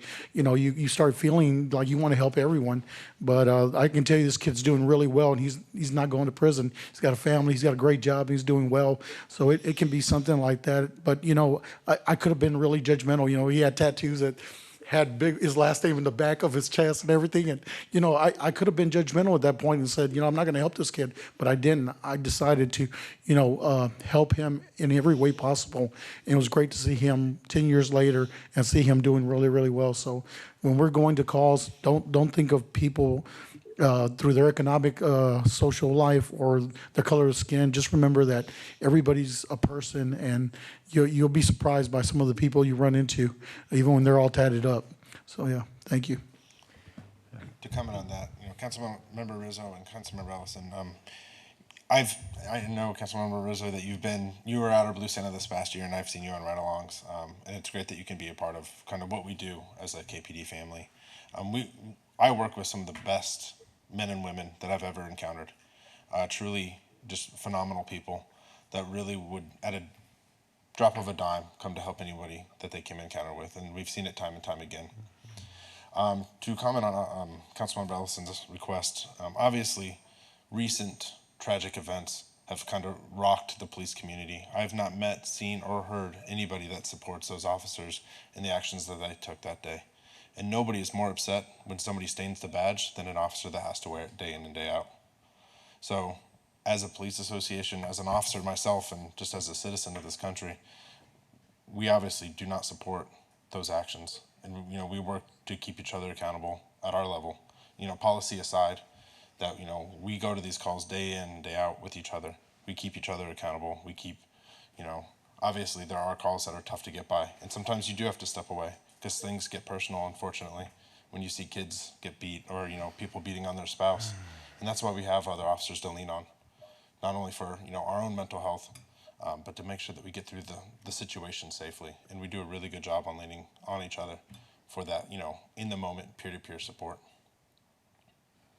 Thank you for that. Thank you. One of the things that associations are good is that it allows the opportunity for them to take on projects that they own and they create and they implement. And that's good for the oil department.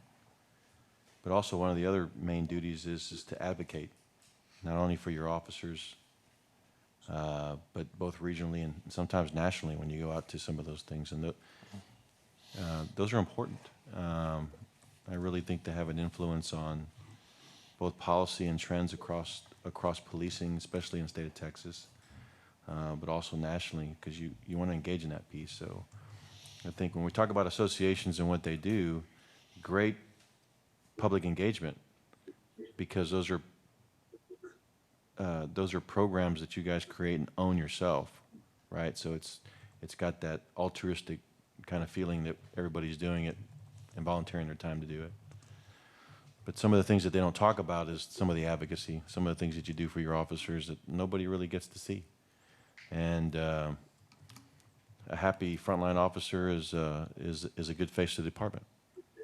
And that's one of the very important things, I think, for all of us, is that you guys do what you do so that y'all can continue to serve us within the guidelines and the direction and the policies that we put forward. And I can't say enough about that. And you should explain that, because I think it's a powerful message internally when it comes to advocacy. And it's not just, the possibility of taking care of our own with regards to violations, but also taking care of them for good things, taking care of them for things that they may need personally. And when we build that culture, when you have your peer telling you that something's up, it takes on a whole different role sometimes, right? And then to create things that are policy-wise and industry-wide that make things better for us as officers out in the field. So, nobody talks about associations that way, but clearly that's one of the biggest and most impactful roles that they play.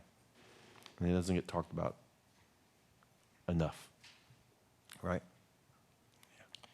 As far as advocating for our, our officers and kind of internally, we work with organizations like CLEAT and TMPA that kind of advocate for officers at a statewide level. They're the ones that are looking more at the legislative policy side. As an association, we did meet with the city, and we helped figure out our meet and confer agreement. Every 3 years, our association and the city meet to redo the meet and confer agreement, which again is, trying to not mix my words here. The meet and confer agreement adds some very necessary beneficial things to the civil service agreement that, again, the voters voted on in 2008. That civil service agreement, which I am not on that commission, we do have a civil service commission here in Kyle that is picked by, I believe, the city council that kind of determined that. But we did work with the city very closely this year. We had a great, I would say, fantastic process in coming up with those mutually beneficial things. I know several of the city council members got involved at various points in that process to ensure that everyone was happy with that. Advocacy for our officers obviously is one of the biggest things that we do outside of helping out in the community, and it's something that we're looking to do more and more of to ensure that we do a happy officers that are taken care of, obviously, that can trust not only us but their families are taken care of, can perform their jobs well without that weighing on the back of their mind. I'll be very brief because I know we need to move on. As a second-term association member here, board member with my agency, it is true that we advocate for our officers on that end. We help them financially if they need that assistance, or if they are going through that hard time on the job, they can reach out to one of us and say, hey man, I'm having some real issues either at work or at home and so forth. And you can be able to advocate for that officer as well and engage in the community, which is like with our Brown Santa program, and do other events like helping out during the Thanksgiving dinners and so forth on that. We used to do in the past fingerprinting kits we used to do at the elementary schools, helping out with any other things that the department is requesting. We can be able to do those things and also be part of that civil service process where we have an officer that might need to get that representation on that end. So I just want to say thank you from your standpoint on what you're doing with the Brown Blue Santa program and everything that your association is doing here in the Kyle Police Department. I appreciate it very much. Thank you, sir. If I could add one thing too, as far as advocating for officers, one thing that we've really put a lot of effort and time into is the mental health of our officers. I mean, obviously, after the tragic loss of Officer Solis to suicide, it became very front and apparent that the battle of mental health for our officers was on our doorstep. We've had several officers battle with mental health. So part of what we're trying to do as an association is work very closely with our administration to ensure that the mental health of our officers is taken care of.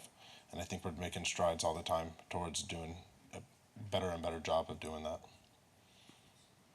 Anything we can do? Not off the top of my head, sir, but it's something that I would love to work very closely with the city council to do. Let us know. There's one thing. When somebody in that situation commits suicide, their benefits have to be addressed, not only for themselves, but for their families. And I can tell you that that is a critical issue with officers in the line of duty when they commit suicide, that those benefits do not pass on to their beneficiaries in a way that is wholesome. And largely, they do not receive the benefits of an in-line death, in-line duty death, even though that mental health issue can be onset from your job. And I think that that is something that we definitely can help as an organization to ensure that, number one, they get benefits that are covered if that were to happen, and that they get the benefits for their family so they can continue on. that severely inhibits them from a highest probability of success for those children that are left behind, both financially and for those college benefits that others get to get for in-line duty deaths. So that's a way we can help officers, and I'm pretty damn passionate about it too. I share that passion. After Officer Lisa's tragic suicide, I mean, that was one of the first things that we had to come up with was money for a funeral, because officers that aren't killed in the line of duty as described by at the national and state levels, there is very, very little funding for that. Something as an association that we've had a lot of talks about, and something that we plan to do is to have some sort of benefit for any member of our association or organization, officer or not, that loses their life in a non-line of duty incident. It's something that we're still working and building towards, but it is something that we have taken a serious look at and have talks about. So I think some talks around that would be very welcome. Let's set up a meeting. Sure. Anyone else? Yeah. I'll jump in, Mayor. And thank you, Officer Cleary, for bringing that into the discussion. I share a great passion for the acknowledgement of the mental health issues that are impacting our country and certainly in our law enforcement, and that is the things that are dealt with on a daily basis in that job. So thank you for highlighting that aspect as well. It was actually one of the points that I wanted to bring up earlier in involving social workers and mental health officers, both when interacting with the public, but I'm glad you brought it around as well, that we need that attention as well with our law enforcement officers. I think that is something that is overlooked a lot of times. And I think it only comes to hit us directly in the face when something really, really bad happens. And that is obviously too late at that point. So thank you for bringing that up, Officer Cleary. And I second what Councilmember Villalobos and the mayor said and anything we can do to help with that, I think would be a huge and major priority of ours. I also want to thank you for giving a full-throated response and comment on the issues, or at least one of them that is plaguing our nation right now.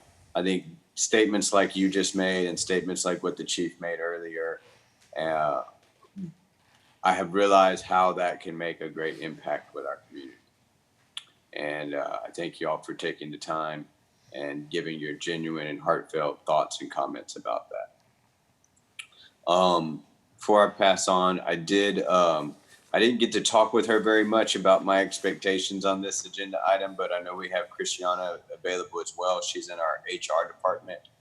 She works very closely with on our civil service contract and items with that. And I'd be remiss if I didn't mention her and give her an opportunity if she had anything prepared or that she wanted to continue to enlighten both us and the public, which is the point of all of this, this evening.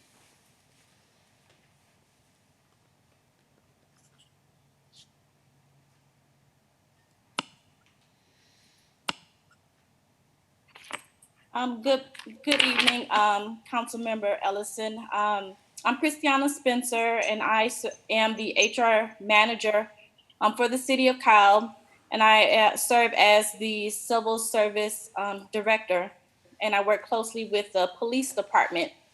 I don't have anything prepared, but I welcome any questions that anyone has regarding Civil Service Commission. Does anybody have any questions for Christiana? I think you're going to get off easy tonight. Thank you, Christiana. Thank you for being available as well. That's a sign of good work right there.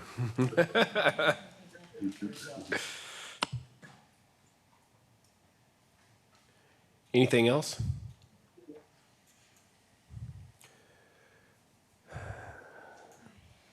I felt like there were a couple action items that were discussed with regards that probably need follow-up with regards to the restraint I don't want to say chokehold, it's the carotid restraint. It seemed to me that there was more dialogue that perhaps needs to take place there. So are you going to be responsible for continuing that dialogue with us, or do we need to follow up with you, or what are your thoughts there? No, I can absolutely do it. I'll reach out and see if I can't set up that dialogue. I'll coordinate with Mr. Sellers to make that happen in the right way. And we'll take that one policy, and there's some others where we already see some room for improvement on some of the others. So we'll be ready for that, and I'll reach out to him to help coordinate. I also heard a recommendation from Councilmember Villalobos with regards to citizen oversight. Is that a conversation that you're going to plan to continue bringing forward and working on? Run out of time. I'll just bring structure. I can hand it off to you, Chief, and then you can make it. Those are all created in the best interest of the department, and they're not all the same. So. Okay. Anything else? All right. If there's nothing else, then we're going to move on. The rest of the items ought to go, hopefully, fairly simple, fairly quickly. We'll see. I know we've got some folks that are set up. Yeah, I know. Where's Jerry? He's always getting mad at me for saying that, the over-under, and I always say it's going to be quick, and he always shakes his head like, why did you have to say that? All right. If there's no further objections, I'm going to move on to agenda item number 10, CIP road projects and consent agenda presentation. I think we've got a few things from Leon, or maybe Jerry's going to do it. There he is. Thank you, Leon. Good evening, Mayor and Council. Leon Barber, City Engineer. Mostly good news on my presentation today. Based on Lehman Road, based on our pay estimates, we're about 74% complete. As you know, the bridge at Plum Creek is complete. Lehman Road is still closed from Hyber to Bunton Creek Road, and we're still expecting to complete this by 2 months, August of this year. But the picture you're looking at right now is looking north on Lehman. That's up to the intersection of Bunton Creek Road. From what I understand, they were pouring curbing today. We might see some paving within a couple of weeks, I hope. So we're getting closer and closer to completing this project. On the next one, Burleson, we're at 83% complete. They've been working on that French drain to address that groundwater. They're about 60% complete. And the utilities that we've talked about that need to be installed north of the roundabout, they are complete. Thank goodness we're starting to bore next week, so that's going to help us get under that railroad track. We need to put a water line there, and we're still shooting for August of 2020 on this project. So we're starting to move pretty quickly on this project also. On the south side wastewater improvements, we're at about 52% complete. We still have one crew working at the lift station. That big box you see in the picture on the right, that is the generator for this lift station. That is huge. But that's just been recently installed. We still have a second crew working on gravity and reclaimed water lines in Public Works. We're hoping in about 3 weeks or so to have the contractor bring in a third crew to start doing the bores underneath I-35. We have about 4 bores that we need to do. On the wastewater treatment plant expansion, we did issue the notice to proceed for May 26th. We started out with 650 days for substantial completion. And right now they're excavating for the headworks. This is the main entry to the treatment plant where we do all our processing. This is where we have all our screens to get rid of the inorganics that we need to get rid of, like trees and debris and trash and paper. So this is very critical to our treatment plant to make sure that everything works well as you go through the process. And we will be bringing a contract back to you next council meeting for the construction management and construction inspection. We did include the Gantt chart up here so you can kind of see overall what the schedule is for the project.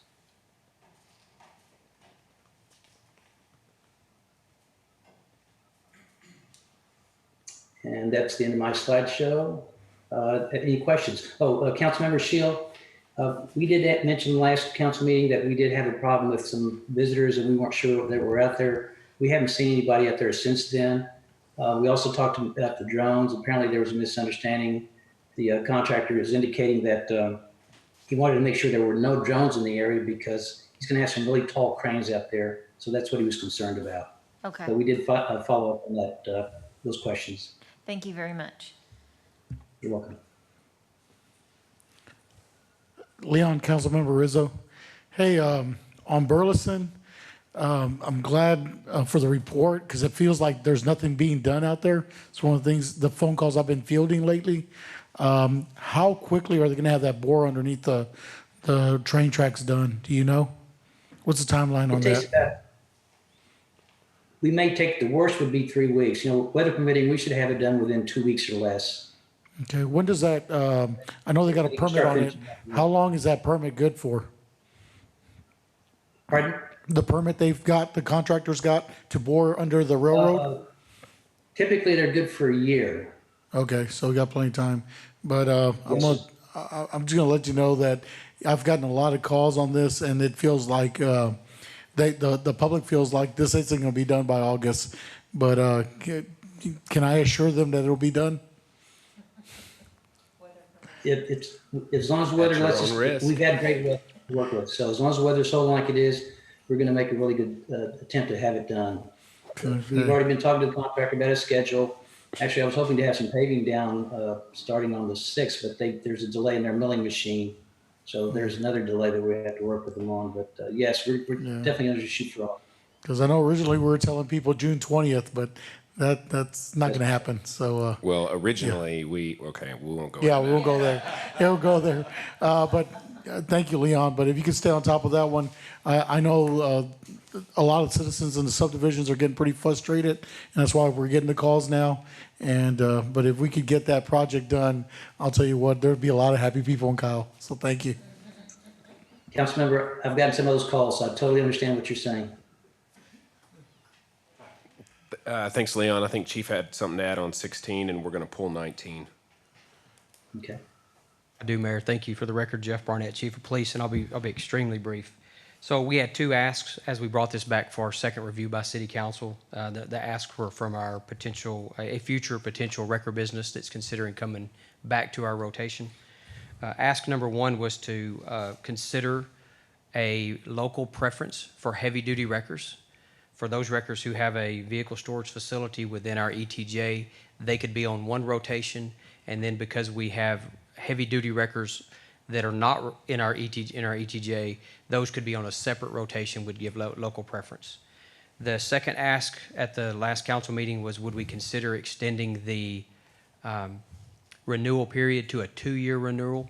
So what you have before you is to not, we did not recommend extending that to 2 years at this time. We may come back with that in the future. We just haven't put enough into that one to make that recommendation. You do have language in your ordinance that does give the chief of police that ability to do the local preference for heavy-duty wreckers. And then there's just one other request that if I could ask, if you were to approve and make a motion. In section 11-385, there is one sentence that we would like to remove. The sentence is the last sentence of section 11-385, and it says tow trucks may not be used to remove a wrecked vehicle from the scene of an accident. While that is correct, it is a little bit misleading because you'd have to read the rest of the chapter to clarify what that means. And if we remove that, it'll avoid confusion. So you said remove the last sentence on 11-385. Yes, sir. Just remove it completely. Yes, sir. And everything else is, it does give the local preference as requested, and we did not recommend the 2-year renewal at this time, but we may in the future. Okay. Any objections? I'm going to make a motion. Oh, okay. I'm going to make a motion to approve consent agenda items numbers 11 through 18, and to amend item number 16, section 11.385, to remove the last sentence as outlined by Chief Barnett just now. Second. It's been moved by the mayor, seconded by Councilmember Villalobos. Is there any further discussion? All those in favor say aye. Aye. Aye. All opposed. Motion carries 7-0. We're gonna just skip right over number 19. Chief, you can bring that one back. Agenda item number 20, it does have a public hearing. I don't know if Howard wants to present on it. The P&Z has requested for this one to be postponed. Scott can probably briefly add to it, but I think we'll hear on this item after it comes back later, unless anybody wants to hear more about it now. Mayor, I'm dead here too. The item will need to be postponed to a date certain so that the applicant doesn't need to create an entirely new application. You want us to do the public hearing, leave it open, close? What do you want us to do? Go ahead and Well, Paige, can you weigh in? Do we need to do the public hearing? We do need to postpone it to a date certain. But You would need to hold the public hearing to avoid having to renotice the public hearing, so go ahead and hold the public hearing. okay. All right, can so agenda close item it number 20 and- has a public hearing, so if there's no objections, I'm going to go ahead and open the public hearing. It's now open. Is there anyone in the audience who wishes to come forward and speak? There's no one here. Do we have anyone online? I'm going to take that as a no. I'm going to leave the item open and motion to postpone until, It says indefinitely. We'd recommend August 18th. August 18th. That was a motion. Second. It's been moved by the mayor and seconded by Councilmember Villalobos to postpone until August the 18th. Any further discussion? Public hearing on this will remain open, so we'll pick it back up at that time. All those in favor say aye. Aye. Aye. All opposed?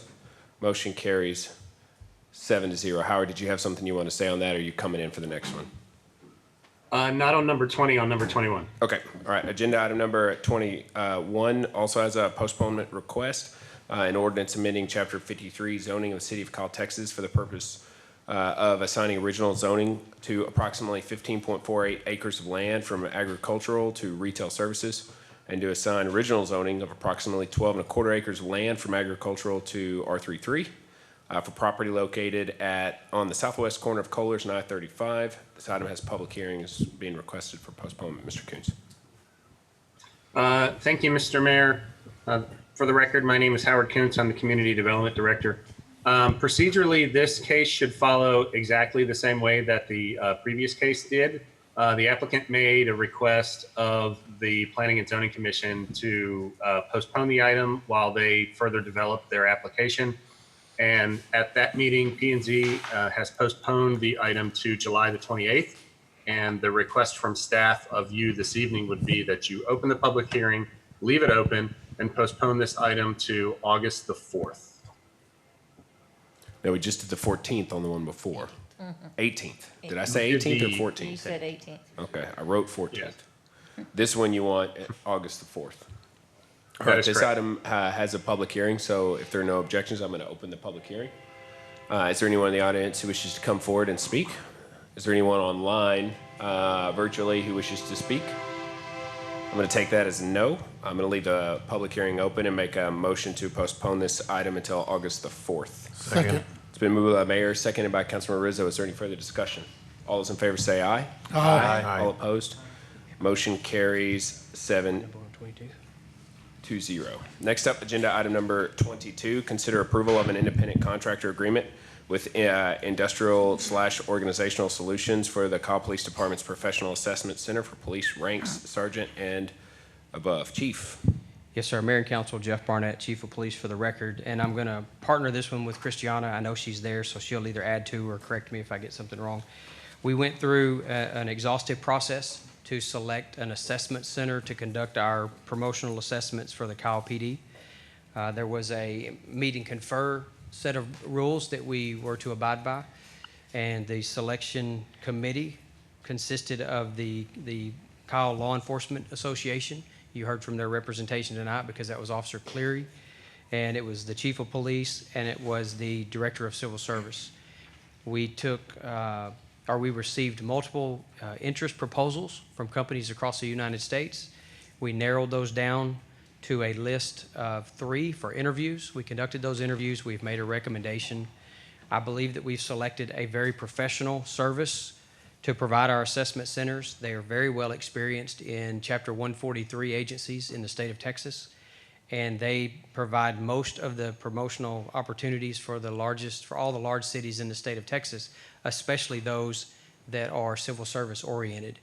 They interviewed very well. They were able to provide a great overview of their services, and when we called and checked their references, they were glowing. The agencies that used their services said that they were quick to respond, they were thorough, they were professional, and they were very pleased.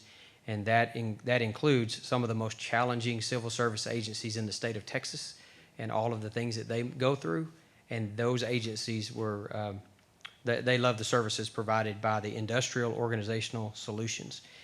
We are not asking for a budget amendment for this item tonight because This agency or this company said that it will take about 90 days post-signed agreement to have their assessment center in place. Where we are now in the month of June, we think that that will put our test in September or October for assessment, and that puts it into next budget year. This past Saturday, when you had your budget workshop, the HR division presented the costs that are associated with this for their next year's budget. So there's no cost out of this current budget. They had an allotment of $40,000 in there to conduct our services. There's a breakdown that you may have had in your packet, but it roughly breaks down the first year assessment at $20,000 and $17,000 respectively for the positions. They're going to come down and do the full assessment center and do it in a manner that we want. One of the questions from the council on Saturday was to make sure that they're going to run the assessment centers with the priorities that are important to Kyle, and they assured us that they will do that. I'll be happy to answer any questions. The cost, by the way, this is basically a one-year agreement that we can renew. So this will give us one assessment. Those assessments create a list that are valid for 1 year or until exhausted. And next year, should we continue our services and they provide a second year of assessment center, each of those assessment centers will reduce in cost by roughly $3,000 to $4,000. The reason for that is they're going to provide a job assessment, a job analysis in year one to make sure that the assessment processes that they use are consistent with what we're actually doing, not just what we have in writing, but what we are actually practicing as a police department. In year two and beyond, that cost will go down by about $3,000 or $4,000 per assessment. They did agree to do everything possible to reduce costs, so these are their maximum anticipated costs, because they're going to try to coordinate the sergeant and lieutenant test at the same time, the same week. That will reduce travel costs, and they're going to try to select assessors from approved agencies within our region, which will reduce our cost to pay for some of the hotel and expenses for those assessors to come in and help us. So I hope I've answered any questions, and Christiana is certainly there to back me up. Thanks, Chief. Any questions, motions? I'd like to make a motion to approve an independent contractor agreement with Industrial Organizational Solutions, Inc. for the Kyle Police Department's Professional Assessment Center for Police Rank Sergeant and above. Second. It's been motioned by Councilmember Shield, seconded by Councilmember Villalobos, that we approve agenda item number 22. Is there any further discussion? All those in favor say aye. Aye. All opposed? Motion carries 7-0. Next up, agenda item number 23, discussion and possible action of utility customers in queue for disconnect. Councilmember Shield. Thank you, Mayor. I had this item on the agenda because we had been discussing the possibility of having to disconnect some of our utility customers for non-payment due to loss of job or loss of income due to COVID. And I wanted to bring this forward to see if there was anything we could do to help our residents in this time of need, because of course, not just having a shelter or a roof over their head, but having water to drink and water to bathe with is a very important need for every human being. So with that said, I'm going to turn the mic, I guess, over to Perez and let him talk about an agreement. Mayor Pro Tem, and council members, for the record, I'm Pervez Mohit, City's Director of Finance. City staff, very briefly, the city staff is in the process of finalizing guidelines for an emergency utility bill grant program. This program is intended to assist our inside city residential customers who are experiencing financial hardship due to COVID-19 pandemic and who are unable to pay their utility bills. Staff plans to bring this emergency grant program for City Council's consideration and approval on July 7th council meeting. It is for this reason we are requesting City Council to defer all utility service disconnections that were scheduled for June 29 and postpone the disconnection until the following month. Do you need more clarity on the particular date for the disconnect delays? 1 month, so the 29th of July? That'll work, Mayor. Councilor Shield, you want to make that motion? Yes, I do also want to make this clear that yes, this will include the utility billing for all of City of Kyle utility customers. However, if a City of Kyle resident has a different water company, such as Monarch, Goforth, or County Line, they will need to speak with those entities about any deferments or payment plans or whatever they can do to help with those water bills. So with that said, I would like to make a motion to defer any disconnects of our City of Kyle utility customers until July 29th. Second. It's been moved by Councilmember Shield, seconded by Councilmember Rizzo. Is there any further discussion? All those in favor Thank you, say aye. Councilmember Shield. Aye. Aye. Aye. All opposed? Motion carries 7-0. Councilmember Ellison. Sorry, were you trying to say something there?